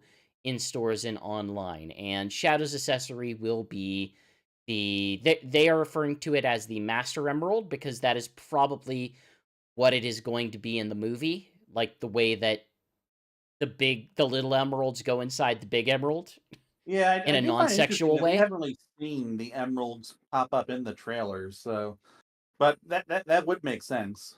Yeah, and that's kind of it. Like it's a plush. You can go to Build Bear, you can buy plush. It's of Shadow, or you can go It's get a a Sonic if very you didn't get serious Sonic. looking Build-A-Bear plush, which I just find hilarious. Yeah. They updated the logo on the various products, even though most of them are returning. So they have the Sonic 3 movie logo. That's kind of it. Like, it's a plush. Mm. You know how Build a Bear works. So Shigs, do Instead you of putting have a heart any? into instead of putting a heart into the bear, the bear takes the heart out of you. the And they have it even has a chip with voice Yeah, phrases from the movie and stuff. Ooh, so you can have Keanu Reeves talk out of your Build-A-Bear. Get your may damn hands yeah. off me. I don't know. So, sometimes they have the authentic voices. Sometimes it's a sound like I don't know which it'll be in this circumstance. So fun fact about Keanu Reeves, by the way. Apparently, the reason why they went for him was because of John Wick. Like those movies, Sure. they thought like, yeah, John Wick was like an audition for Shadow, which like, yeah, I can kind of see that if I'm being honest, like I in terms guess. of the voice. Yeah. I mean, not in terms of the darkness and Shadow killing someone with a pencil. Look, if you're asking me to think that the Paramount casting office has strong, nuanced views on who to cast as who, I like Keanu Reeves, but I'm not saying that is like a super crazy inspired choice. It's like, okay, No, yeah, you picked the guy who did the thing. it's like, It's his a voice good works. He's choice, popular. but Yeah, it's a good choice. it's not like, oh no, we needed to pick this person for this. It's like, no, you picked the guy who did the thing. It's fine. I get it. Though apparently, one thing they did to get Jim Carrey back was they sent him a script literally printed with 24-karat gold. Yeah, Because I heard I thought it was his contract or something. oh, okay, I thought sorry. I thought it was a script because that's what he said. He said maybe if I get a script and printed and Maybe covered in 24-karat gold, then I will, you maybe it know. was. I don't remember. I don't remember the specifics. I thought it was the contract, but it's very stupid. Regardless, though, they did it. They did that, which I don't know. I don't know if that's like You know, he expensive. has admitted in the past he does enjoy playing this role in particular because Yeah, they yeah. just let him do whatever the hell he I was, wants. I was Which so is the hoping problem, that but he sure. wouldn't be in this. For us, Okay. not a problem for a lot of other people who seem to like it. It sure isn't. Yeah, although it does seem like Jim Carrey might be finally annoying more people, which we'll be getting into in just a second, because we're going to talk about the trailer and the footage discussion.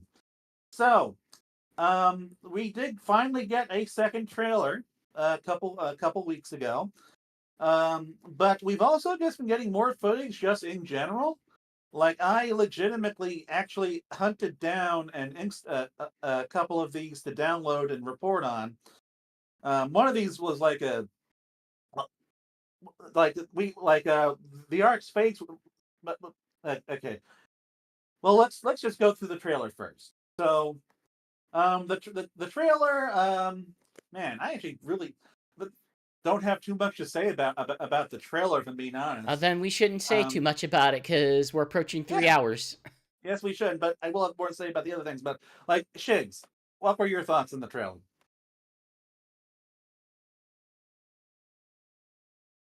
Being the Harold Robotnik here as being this goofy, silly version of him versus the one who had this tragedy happen upon him. And of course, that's what made him snap. And it's just, I don't know. It's basically another mini-me situation, kind of. And now we got 2 Jim Carreys going around. Like, so that's the one thing that really worries me about this movie. One thing that's becoming increasingly clear about Professor Gerald is that the only reason why he is alive is because Jim Carrey wanted to play an old man, and apparently they don't. And apparently the producers don't have to pay him anything extra for playing 2 separate roles. So I guess there's also an economic reason for it, but. So it's like, okay, so like in the trailer, it does become clear that whatever team up between Team Sonic and Robotnik that we get, that dies by the second act because in this trailer we see how Robotnik and Professor Gerald are basically like teaming up to use the Ark to maybe destroy the world. I don't know. Like at the very least, that's what Shadow's going to do with it. I mean, in the story of Sonic Adventure 2, it was just basically, hey, I got this gun pointed at the globe. I'm gonna blow you up if you don't. I'm assuming that's probably Robotnik's plan. Is that hey, we're gonna like meet my demands. I have put myself on all of these TVs and chunking out. Yeah. And meanwhile, like Gerald and Shadow are planning to just betray him and blow up the planet instead. Because in that shot, we do get to see a shot like just pierce through the moon. We are actually getting the moon getting blown up a little bit, which is pretty cool. Like I was not sure if we were going to be getting something like that, but they are taking at least a few story beats from SA2. So like we get that, and but we also see we also like see Robotnik tackle Jim Carrey. Robotnik tackle Professor Gerald into a Christmas tree. We don't know what the context of this is. And just going by the footage that we have gotten across. I bet I can guess the context for this. The context is young Jim Carrey met old Jim Carrey. Oh, I want to have the father that I never had, and we're going to do all the things. That's what I'm expecting. Yeah, I'm expecting a montage of a reunion thing where they get to do the stuff that they didn't get to do. Yeah. So like growing up. So in the Run It music video, which is like Run It is like this movie's like I think end credit song or something, and it's every movie tends to have like a trademark song that's associated with it in some way or another. Yeah, and this is like the weirdest one they've done so far because it's like it's country.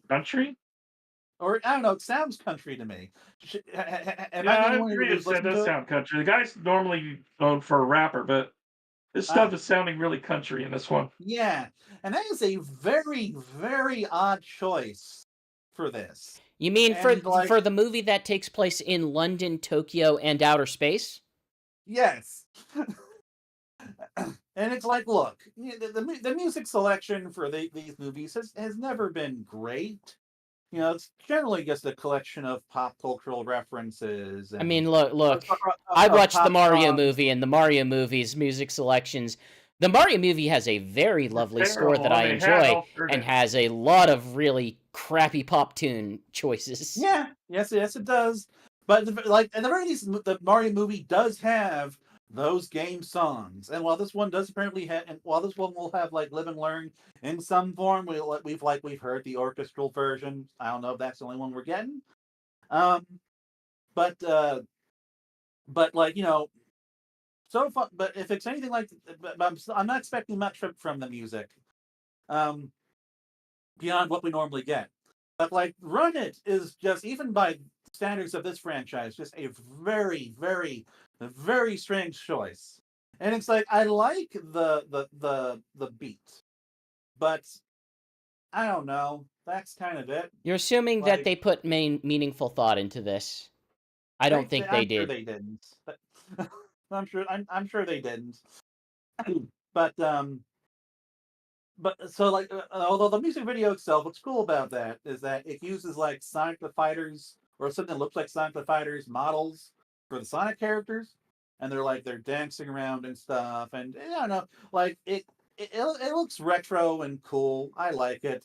But then we also have the live action Jim Carrey scenes, and we get to see Robotnik and Gerald like dancing together. A bunch of lasers going off, like they're With lasers going off, and like security thing. Robotnik picks Jim Carrey up and is like, Robotnik like picks Gerald up and starts spinning him around, which like that does kind of make me chuckle, and like just the pure absurdity of the visuals. But given like the context that this character is supposed to have, it's becoming increasingly clear, very obvious, that Jim Carrey has a lot of creative input on this. Is just going to be a complete goofy joke. He's going to be another Robotnik, as Jim Carrey has portrayed Robotnik. A massive shame. And so then in the other promos, we got one promo that revealed the Ark's face. The Ark does actually have the Robotnik face, which I think is pretty cool. Like I've been thinking, man, the Ark looks super generic. It looks like the Mask from the movie The Mask. Well, I think no, I mean it has the trademark Robotnik. This is a joke. This is a joke. This is me making a joke because Jim Carrey was the star of The Mask. Okay, well, I'm not. Anyway. Okay. But like, but the Ark is looking very generic, like a UFO or something. It was looking like every other piece of Robotnik technology that we've gotten, but now they've finally shown that it does actually have the Robotnik face, which I do like how that looks. I mean, he has a Robotnik logo on his stuff, doesn't he? I mean, I guess, but I'm talking about how the Batniks are all like flying AirPods. Yeah. Look. They spent a lot of money to change Sonic in that. They weren't going to go back and also go ahead and change all of the other aesthetics for it to fix those. I mean, they could have changed it for Sonic too. It could have. They gave us the big robot. But anyway, so the promo did debut the Ark's face, and it looks cool. But then it also gave us more Professor Gerald. And this is when we find out that he is 110 years old. He has that same Robotnik tick where he likes tasting hedgehog quills. In this case, he tastes Shadow's quill and electrocutes himself. And he falls on the ground at some point and his dentures fall out. So, like, I don't know. He's another Jim Carrey character? Yes, just the kind of your standard. Oh no, Eggman, old man joke there. Oh no, there's no difference between the two. Oh no, this Jim Carrey character that we cast is going to be a Jim Carrey character in this serious PG-13 movie where they kill a child. Well, it's not PG-13, obviously. Yeah, no kidding. That's what we've been saying the whole time. What'd you think was going to happen? So, like, I don't know. Like, it's basically what I was expecting. I knew that the Jim Carrey stuff was going to be the Jim Carrey stuff, so it hasn't really changed my priors that much. Shigs, I'm curious if you've looked at any of this. If you've looked at any of this stuff in the show notes while I've been talking. I've been looking at it a little bit. Like, But so, yeah, so what I are don't your know. thoughts? It looks like Like I said, another one of those movies. Yeah. don't be expecting, you know, a beat for beat of Sonic Adventure 2 and just have the same dramatic gravitas, because it's obviously not. It's Oh, I obviously don't going know to be why a anyone would comedy. expect that. They're going to yuck it up. They might even yuck up Maria's death for all we know, or she's not Oh even dead at all. God. No, I don't bet do She she's trips. that. not even dead. Oh, she trips over a banana peel and falls into space. And Gerald just dramatically is like, no! And then his teeth fall out. One thing I'm wondering about is how the hell he lived to 110, and probably what we're preserved the same way Shadow did. yeah, probably in it, probably in a tube. Probably no, probably one just Jim Carrey logic. It's like, no, he's just that old. one Jim theory Carrey I wanted to have be the mold. seen That old. is that like maybe he's sustaining himself on hedgehog quills. Hmm.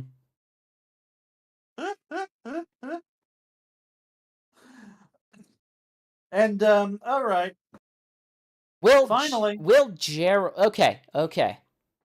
Will Gerald be alive by the end of the movie? Gerald is going to die. Okay. He is. I also think he's going to die. Keep him around. Like for one, we don't need two Jim Carreys running around. I think he is going to die as the villain that Shadow rebels against. Yeah. Oh, that reminds me. So, like, another thing that we can see from the footage is how the Ark's weapon is powered, because so like how it seems to work is that there's like this track on the outer edge of the Ark, and Shadow seems to be running around it and powering the weapon. Which I don't know, Okay. like if he's like holding a Chaos Emerald or something, but it sounds like he's just got this natural energy inside of him that is fueling things. Oh, you mean like the entire movie series has had? Yeah. Like how Yeah, how every one of these characters has some sort of special magic energy. Yes. Except for Tails, I guess. Tails, who has to use a jetpack to keep up with Sonic. But like the energy also seems to like I actually approve of that. I don't have a problem with Tails racing Sonic with a jetpack. Oh yeah, we do see that. They're racing at the start of the trailer, and Tails is using a jetpack. That is a pretty. I get how some people are like annoyed how like Tails is using tech instead of his natural abilities, but it's like you know what, like it helps lean into Tails as Who Tails being cares? an inventor. Inventor in that. Yeah, I didn't. One thing I didn't like about 2 was him being as fast, him and Knuckles being as fast as Sonic in that one spot, or may have been Sonic slowing down. I don't know. I don't feel the need to dissect. My voice is going again. All of these But tiny. anyway. But so finally, we had a scene with that finally shows us a little bit of Kristen Ritter. It's like, yeah, you know, she's the new gun commander or the gun commander. I don't know. She's Director Rotwell, and she arrives and she calls Sonic and friends an alien, and Sonic briefly gets insulted before realizing, oh, right, he is an alien. And then you know, she tells him, yeah, we need you to go to Tokyo. So it's like, I don't know, like the scene from that scene was groaners. Yeah. But I don't know, like everything that so far has been kind of about what I've been expecting. I'm hoping that I will enjoy it at least as much as the last few. We'll see. And I think that's everything. Like I don't know. Apparently, like Larry Magoo actually shaved Jim Carrey's head on camera, which I don't know. I'm a little surprised that worked like that, because you only get one take at something like that. But I don't know anything about movie magic. Right. So I think that is the end of the show, because I'm the only one talking. Yeah, basically, I don't care about this movie. And I think Shigs is tired. Yeah. Shigs needs his dinner now. Yeah. Anyway, thank you for joining me, GX. Thank you for joining me, Shigs. Hey, No peace. problem. Sega Sonic Radio returns this upcoming Friday. We took a week off. Should be good. And I will be on. I might be on a Nintendo World Report stream this week, depending on how circumstance works out. I owe about an hour playthrough of Super Monkey Ball Adventure, and I have challenged someone else to a playthrough of The Grinch for Game Boy Color. And the Sonic Talk schedule is probably going to be a little tight because we did this a little later than we initially planned to, and I mean, the next episode is going to be movie, right? Well, Yeah. next episode's going to be next episode's going to be IDW and the DLC.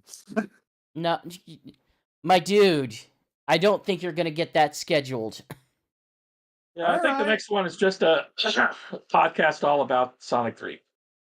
And hopefully we'll have Dreadnuts on here too, maybe. I guess we'll see how it goes. When do you think you're going to get our broken bodies all together before the 20th? I don't know. Like, this is something we need to discuss because I think we're discussing it and we're overriding you. We're going to do the movie next. All yeah, right. The movie next. We're not doing another podcast for a little bit. All right. So we'll see you later. Bye. Peace. Bye-bye. Figure out how to stop iTunes. Bye, iTunes. Or iTunes, YouTube. Okay.